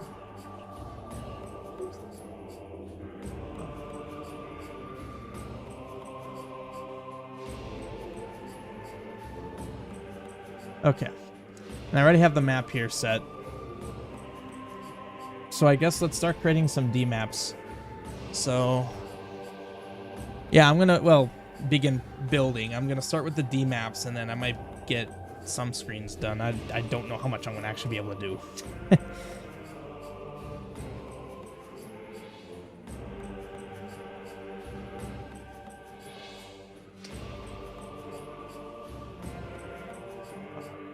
It's a good thing I have 512 D maps to play with.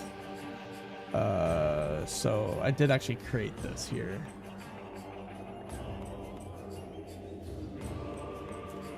This is more than you expected to get tonight. No, I'm actually behind where I want to be. I wanted to be doing this on Tuesday, but I got stuck on a tower.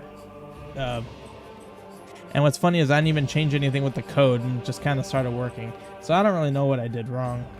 But anyway, so let me click on my picture. So that's floor 1. So floor 1 is going to have this. Go all the way across here. Get the cranium of the skull, and then this goes down to 1 away. This goes across. And that's basically that. That's floor 1. You really should tablet, because then it's really easy for you to be able to ping people that you know want to actually get notifications. Probably some little detail.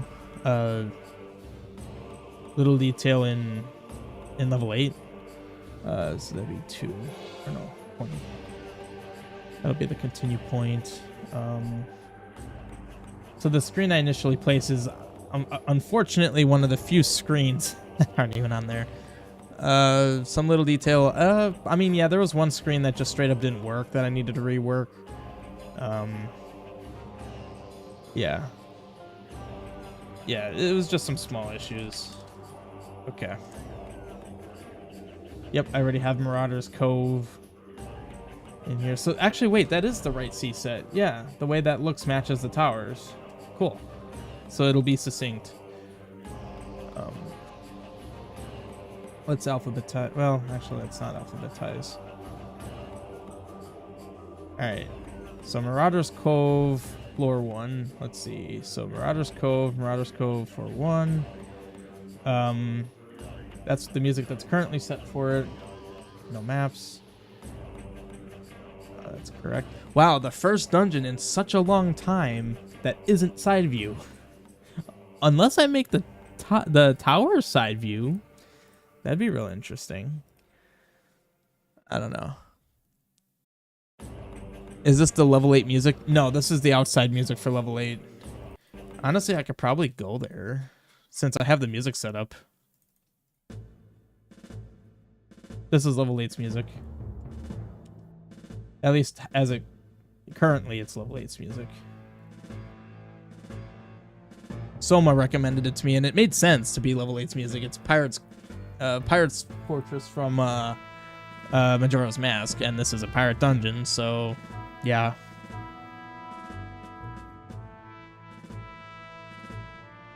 I think that's the only difference. Yeah, that's the only difference with floor 1 and floor 2.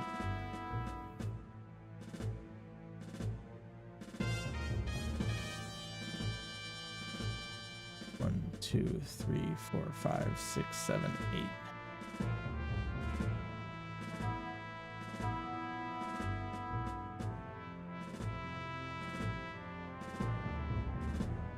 Okay.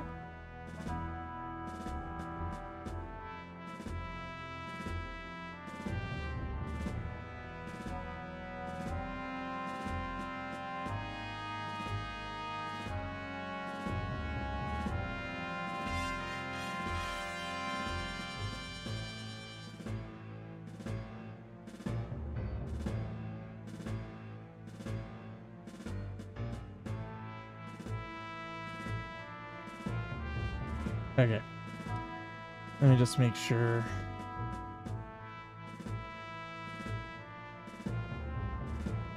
Okay, so I set that up right. Probably set it up when you chose the C set. Set up the music. I'm actually really bad at getting music set up for stuff. I'm really bad at it. Like, level 6 didn't even get a song, which was demo 5, until, like, the last couple months. Okay, so we need to set up maps. Putting the tiles at the correct C set. Yeah. Yeah, so drafting it out on graph paper, C set, and tiles are all, like, that's, like, all step 1 and... That's probably step 1 and 2. Step 3, start building. Let's get some layer set up. So 144. Let's be 145. 146. 147. I usually only do 3 layers for dungeons because that's typically all that's necessary, and then I can always add more layers if necessary, which is important to get down because that's 147. So now that tells me put this on 144. So now this needs to be 148. So that means that's what the third floor is now 148. I also like how this is the one drop down that, like, you have to, I feel like it's the one drop down you scroll down to go up. It's a little goofy.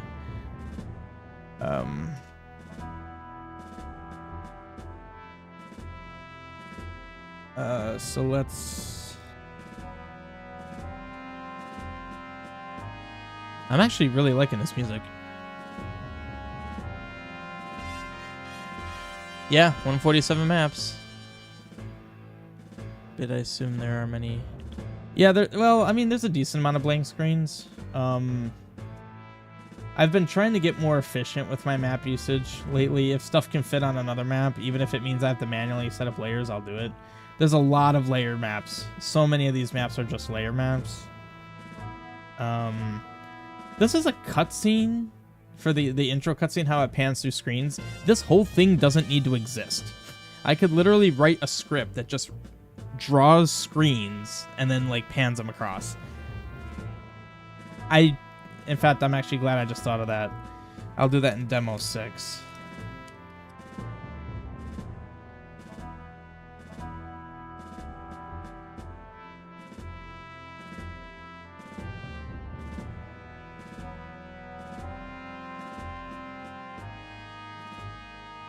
Like, I set this up probably demo 2, so not super efficient. Yeah, like, there's all this space, but this has kind of been, like, all my battle arenas kind of crammed together. In fact, it's kind of funny. I've been basing what my battle arenas are structured like based on what space is there. So this will all probably get filled with battle arenas. And then you get, like...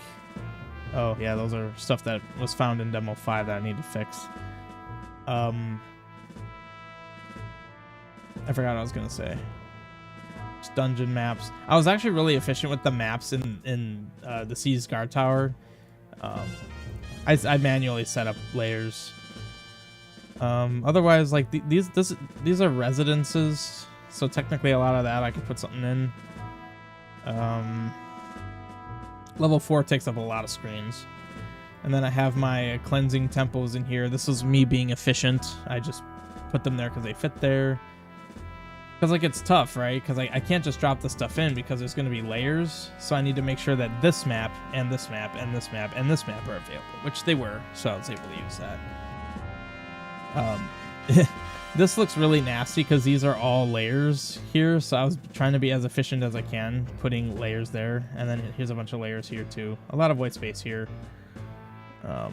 Definitely a lot of white space there. Yeah, and then I put the wrecked Hylian ship here because it fit. Apparently there was one map that I could have used and didn't for some reason. That's a little annoying.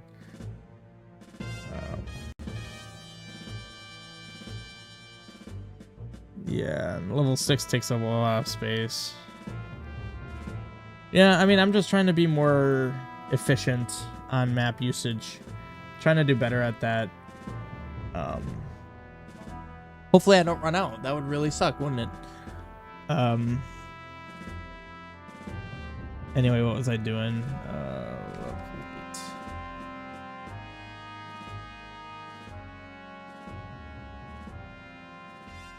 Okay, so... Oh, I wasn't changing these. Yeah, 255 is the limit. I mean, when you think about it, how many maps I've gone through, like, a lot of them are overworld, right? Because each overworld has 6 layers. So, realistically, I think I'll probably be fine. I'm honestly not super concerned. I'm about to hit a DMAP 100. That's kind of nuts. Okay, so this... What was this?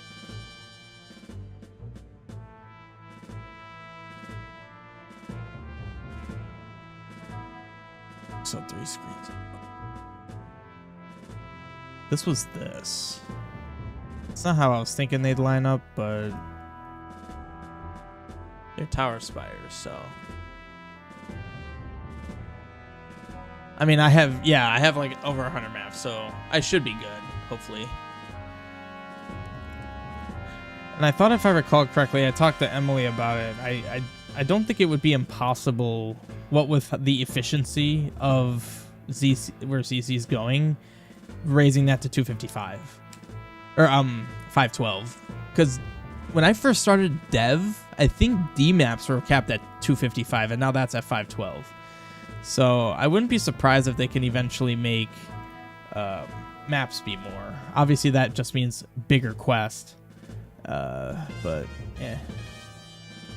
Okay, also that can't be 148. Oh, how do I want to do this? Because that's gonna need so 148, so 149, 150, 151. So this would be 152.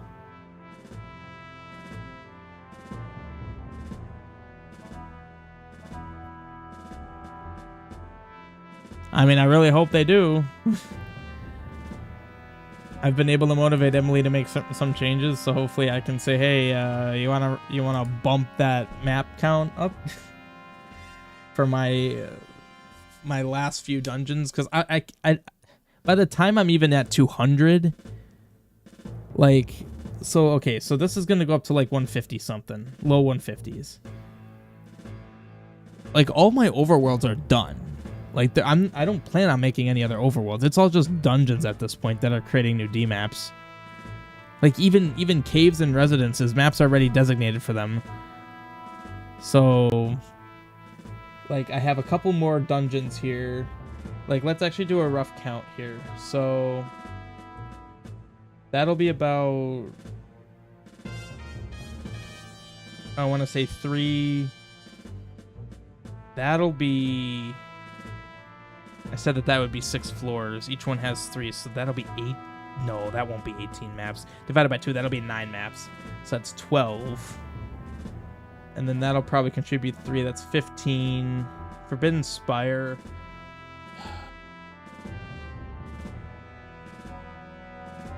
I want to say Forbidden Spire will be probably, well, let's say it's 9. So then that's 24. Then there's level 10, 11, 12. No, I don't think I'm going to hit the max. I really don't. I feel like I'd have to be really efficient to not.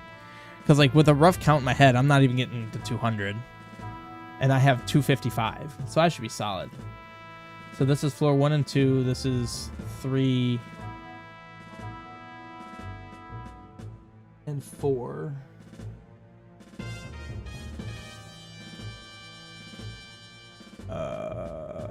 Yeah, that sounds right. And then 5 is going to be like, let's see. Okay, let's set up some layers here. So I'm on map 148. So 149. Yeah, it's crazy how big the numbers have gotten.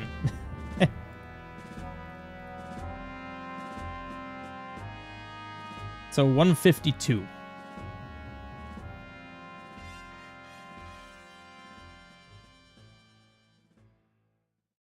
Which it's actually not true. That'd be 153, 154, 155. And that's not even going to use that many screens, so I can be very efficient with that. Or, not very efficient. Well, technically, yes. But I can reuse that. Okay. So, 144 is floor 1 and 2. This is floor 3 and 4, and then this is floor 5. It'll be easier to, like, let's just do. Alright, we have 2 C sets. So I'm using 3 and 2.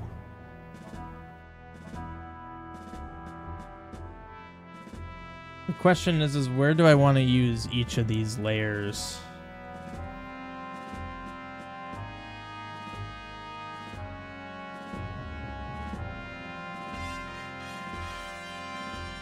I mean, I guess I could just simply start building the first screen.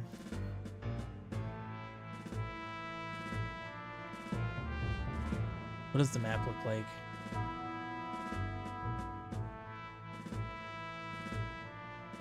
Just trying to, this isn't necessarily what it's going to look like, but I just kind of want to establish what I'm doing here.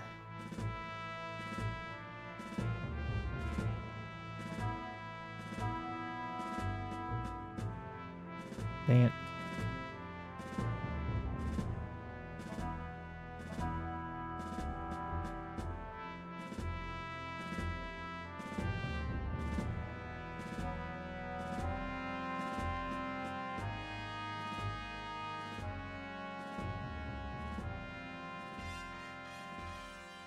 So perhaps this will be what the opening screen will look like.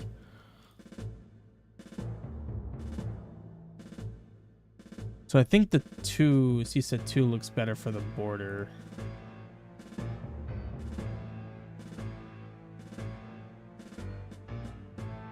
Perhaps something like that.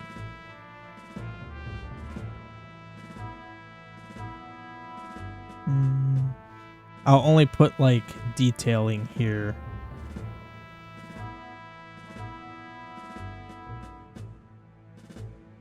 I mean, I don't see the colors really changing that much, but this is definitely still like general idea stuff here.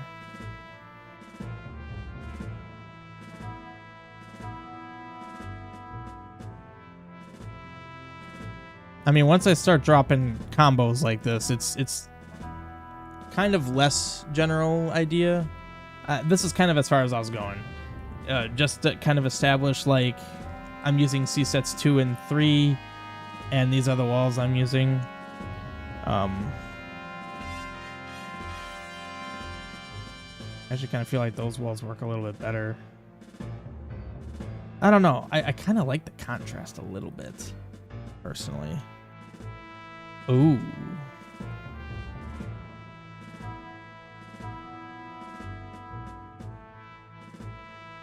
Maybe that works a little bit better for the outside. Ooh, I actually like that. How does this look to you?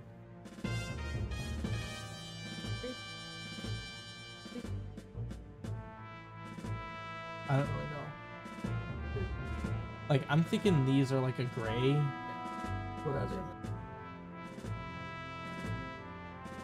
Pink red.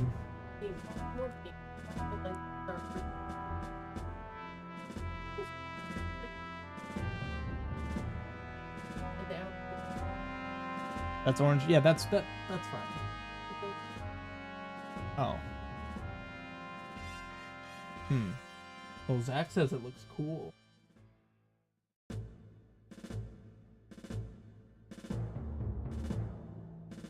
I don't know if you really. I mean, it's still just a general idea. This could still very much change.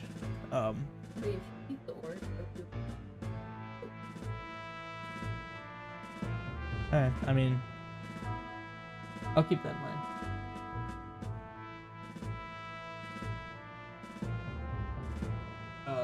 How much longer did you want to play?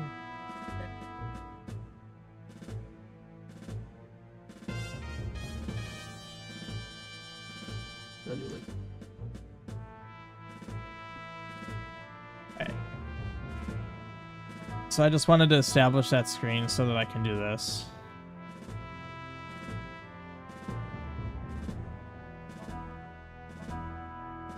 Apparently there's still something on layer 0 here.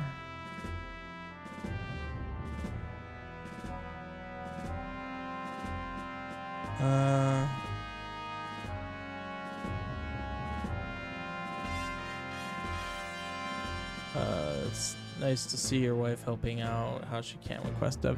Yeah, well, she's not colorblind, so it certainly does help.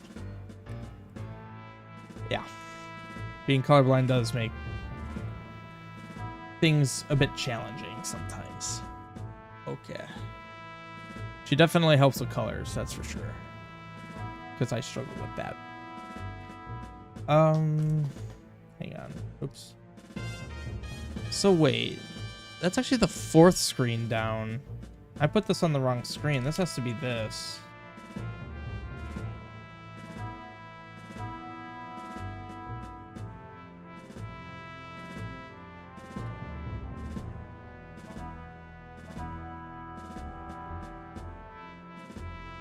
Yeah. Okay, so what I typically do to start off with to establish what the screens are is this. So establishing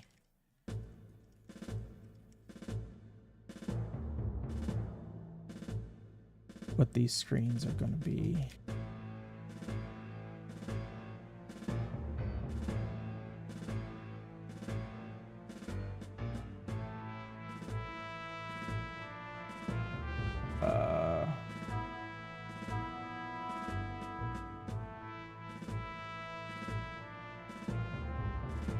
Yeah, I'd say that's that floor, yeah. Alright. So then floor 2. Whoops.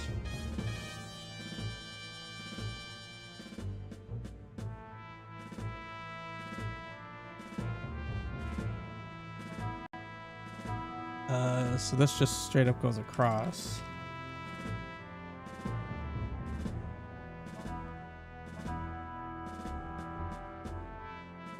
Yeah.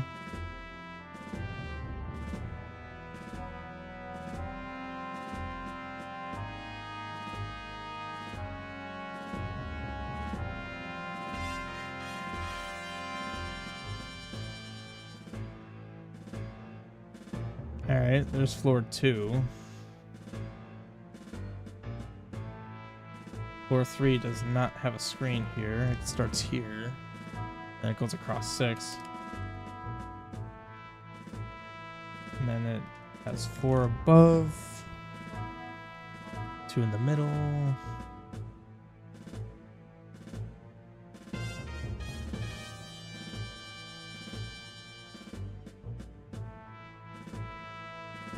Missed a room from the sketches on the bottom of floor 1. Oh, did I? Oh. Indeed I did. There we go. Thank you for that. Okay, so now 4 and 5. Bit more interesting. So it's 1 away. I think it's here. 3 on top, 3 on bottom, 1 from the edge, and then 2 spaces in between. Yes. Okay.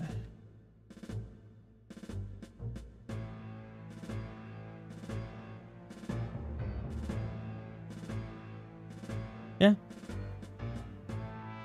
I think that these are the maps, and then I'll know if they're correct.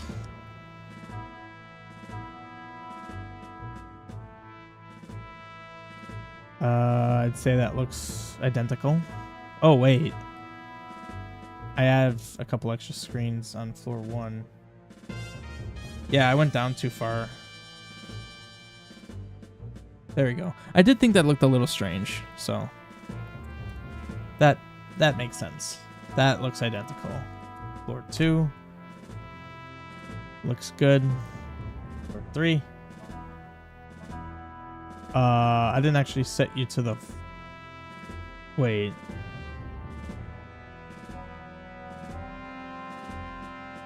Where did I put floor 3? Yeah, floor 3 was on 148.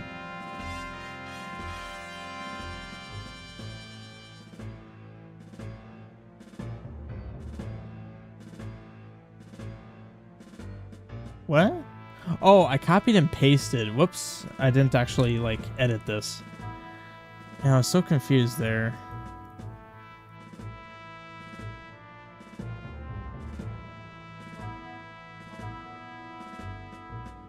There you go. I'd say that's right. And then floor 4 gets scrolled over here. That looks good. Floor 5.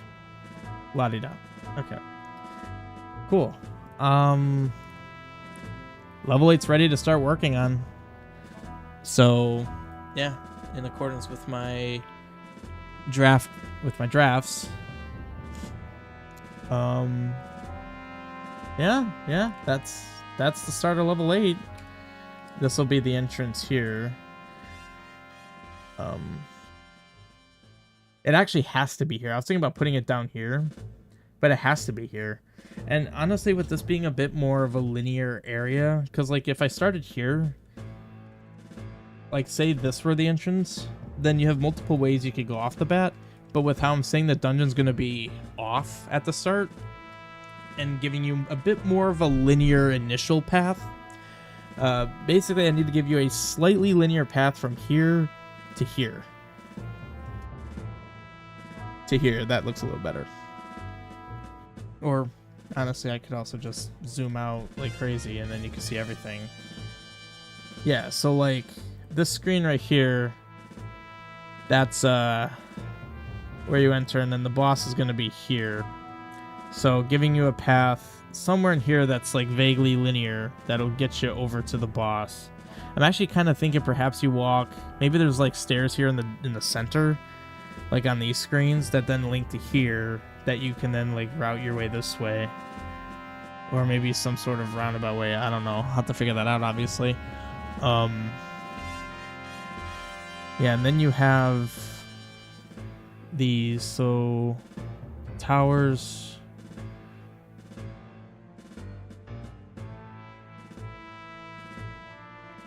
So the towers, oh, that actually is cool.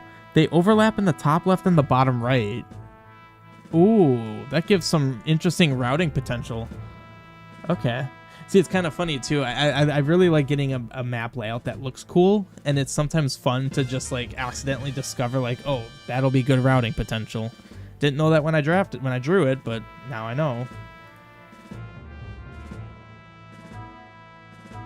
So yeah, could have it where you're shoehorned into the boss until you fall into a trap. I mean, yeah. That's the idea. You enter and the place looks completely deserted. It looks like nothing's going on there. You come across the boss room. You encounter the boss.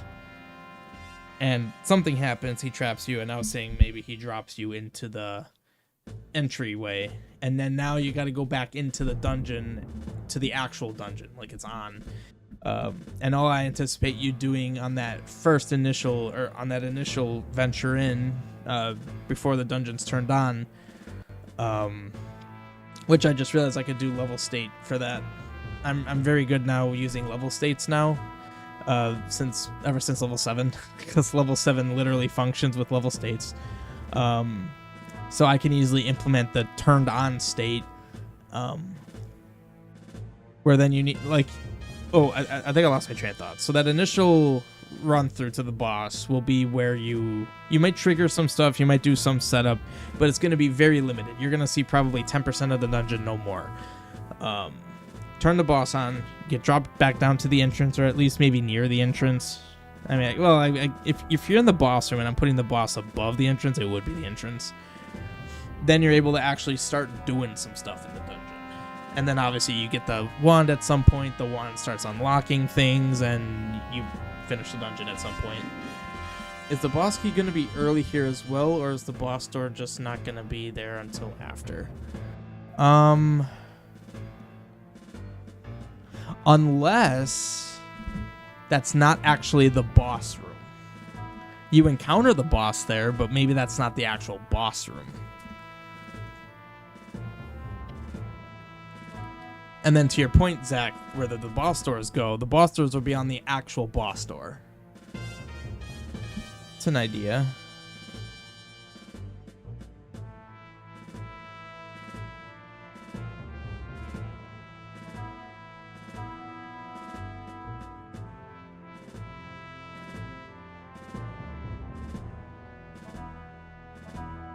Oh, I actually know where I know where I originally wanted the boss to be, so it's not going to be here. I know where it's going to be, though.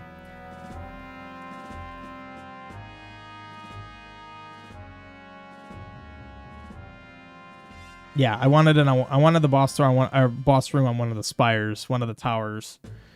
Yeah, I'm just making a note there so I know it's not actually the boss room. Fight 4 separate times before beating it. Oh, is that right? Interesting idea. It wouldn't really fit with the boss's theme, lore-wise. I don't think I have tiles for him yet. But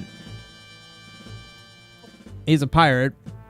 And I kind of want his sprite to be like a 2x2. So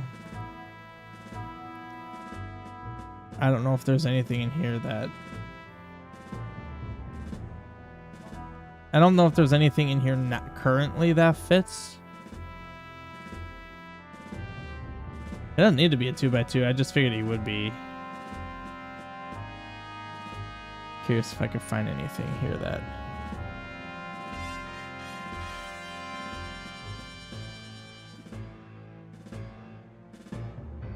No, I know what you mean, Zach. I was just taking what you said and like considering it. Oh, here's the boss of level 7.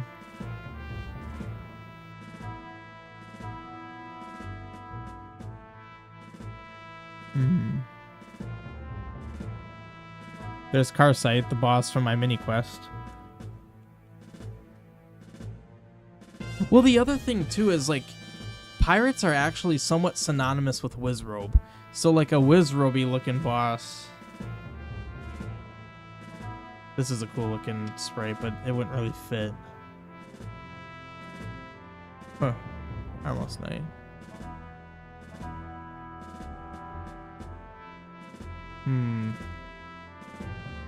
Oh, I do have Ganon sprites. That's good to know.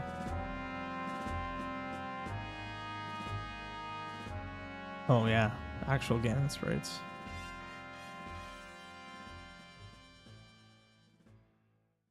Yeah, I'll need to find something. Something that's like wizardy or piratey. Since when are Wizrobe synonymous with pirates? Since I made it into my lore. Yeah, so before I do anything with dev, I establish the lore for it ahead of time.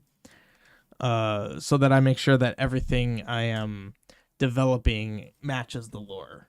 And, well, that actually shouldn't be too surprising for you, Zach. Because way back with level 4, you learn that pirates are magical. And even in the battle arena. Whoa. Oh, these are caves I need to implement. In the battle arena with the pirates, you learn that if you actually, like, read the dialogue and pay attention to what they're saying, like, these pirates got magic. Pirates have always been established as magical beings. Or, not really magical beings, but these particular pirates are magically inclined, I guess is a way of putting it.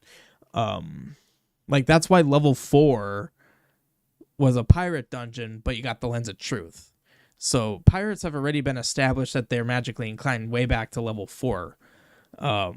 Technically before level 4 when you hit this battle arena. Like, you don't need to do the battle arena, but you come out through it, so you talk to them and you learn, hey, we ain't just stupid seafaring people. We are actually, like, we make magic artifacts. They created the Lens of Truth. So naturally that extends to the wand, and I have it in the lore, without revealing too much from the lore, that essentially the Wizrobes in my universe, so to speak, in my game, are essentially those pirates that are of an elite level. Like, they've hit, like, magical potential that's way above their kin. So think of them as, like, the elite pirate. Probably one good thing. Or do a regular playthrough again. Yeah. Well, it also will help that when I get more lore actually into the quest and out of the lore file. Obviously, I'm not going to put too much in there, but enough. Like, Ori Library is going to be a huge lore dump. An optional, like, you have to go out of your way to Ori Library to read the books to get more lore. Like, those Vita Legendariums, there's going to be a lot more. Like, there might be over 100 of those by the time this quest is done. Because that's going to be my method for giving out lore. Like, I'm taking a Dark Souls approach to my lore, meaning I don't spoon feed it to you. You have to seek it out and put the pieces together. So those Legendariums are going to be kind of the backbone of that lore. Obviously, there's going to be a lot of lore elsewhere, but the Legendariums are the backbone. I don't know if all of that's getting written in Demo 6. I might honestly wait for, like, a more later release of the quest, so I have a more complete scale of the whole game before I start throwing lore in, so I have a better idea of where, mainly because I want to finish my lore at some point, and then once that's done, it'll give me a better scope of, like, where certain lore pieces should belong into the game for the player to find. Level 8 already? Yes, I am. I feel like I missed. Isn't a bad thing, but yeah. Yeah, level 8 already. Been cranking away at it. I'm trying to release Demo 6 either by the end of this year or early next year. That's the plan. And then Demo 7 will be the next thing. But then after that is version 1, and then after that's version 2. Version 2 is going to be like game is beatable and side quests are essentially done. Anything after that's bug fixes and minor improvements. Version 1 is just bare minimum you could beat the game. So version 2 is basically going to probably have a lot of paladin mode logic and post game. You haven't even played demo 5. Well, I mean, hopefully in the next 3-4 months, hopefully demo 6 will be out. But anyway, yeah. So, yep, level 8, magic pirates, wizards are introduced because they're also magic. Yeah, that'll be it for tonight's stream. A lot of progress was made. It was great having you on, Zach, Tablet, Moosh, everyone else. I am going to try to do these streams Tuesdays and Thursdays as time permits. So maybe you will see me again next Tuesday, as I do like a couple, like an hour or two most nights. So I start like getting like chipped away. So if I do stream again on Tuesday or even Friday tomorrow, depending on what we're doing, I don't know. Might be doing so with friends, but screens will probably start getting done. But yeah, Moosh by technicality. That's fine, Moosh. You still hopped in, so I still count it. Don't worry. You get a participation trophy. Yeah. So hopefully level 8 will be done in the next couple weeks. It's not going to be a super complexy dungeon. So yeah. All right. Well, have a good evening. I will see you guys next time I stream dev. Goodbye.